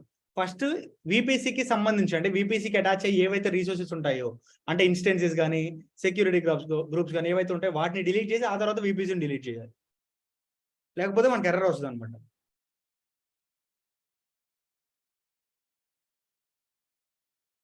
Okay then, so thank you guys, thanks for joining the session. Have a great day everyone. We'll meet on the next class. So ఇవాళ చెప్పిన టాస్క్ అయితే చేయండి, రేపు మీకు ప్రాజెక్ట్ చేయడానికి ఈజీగా ఉంటుంది ఇప్పుడు చెప్పింది చేస్తే. Bye everyone.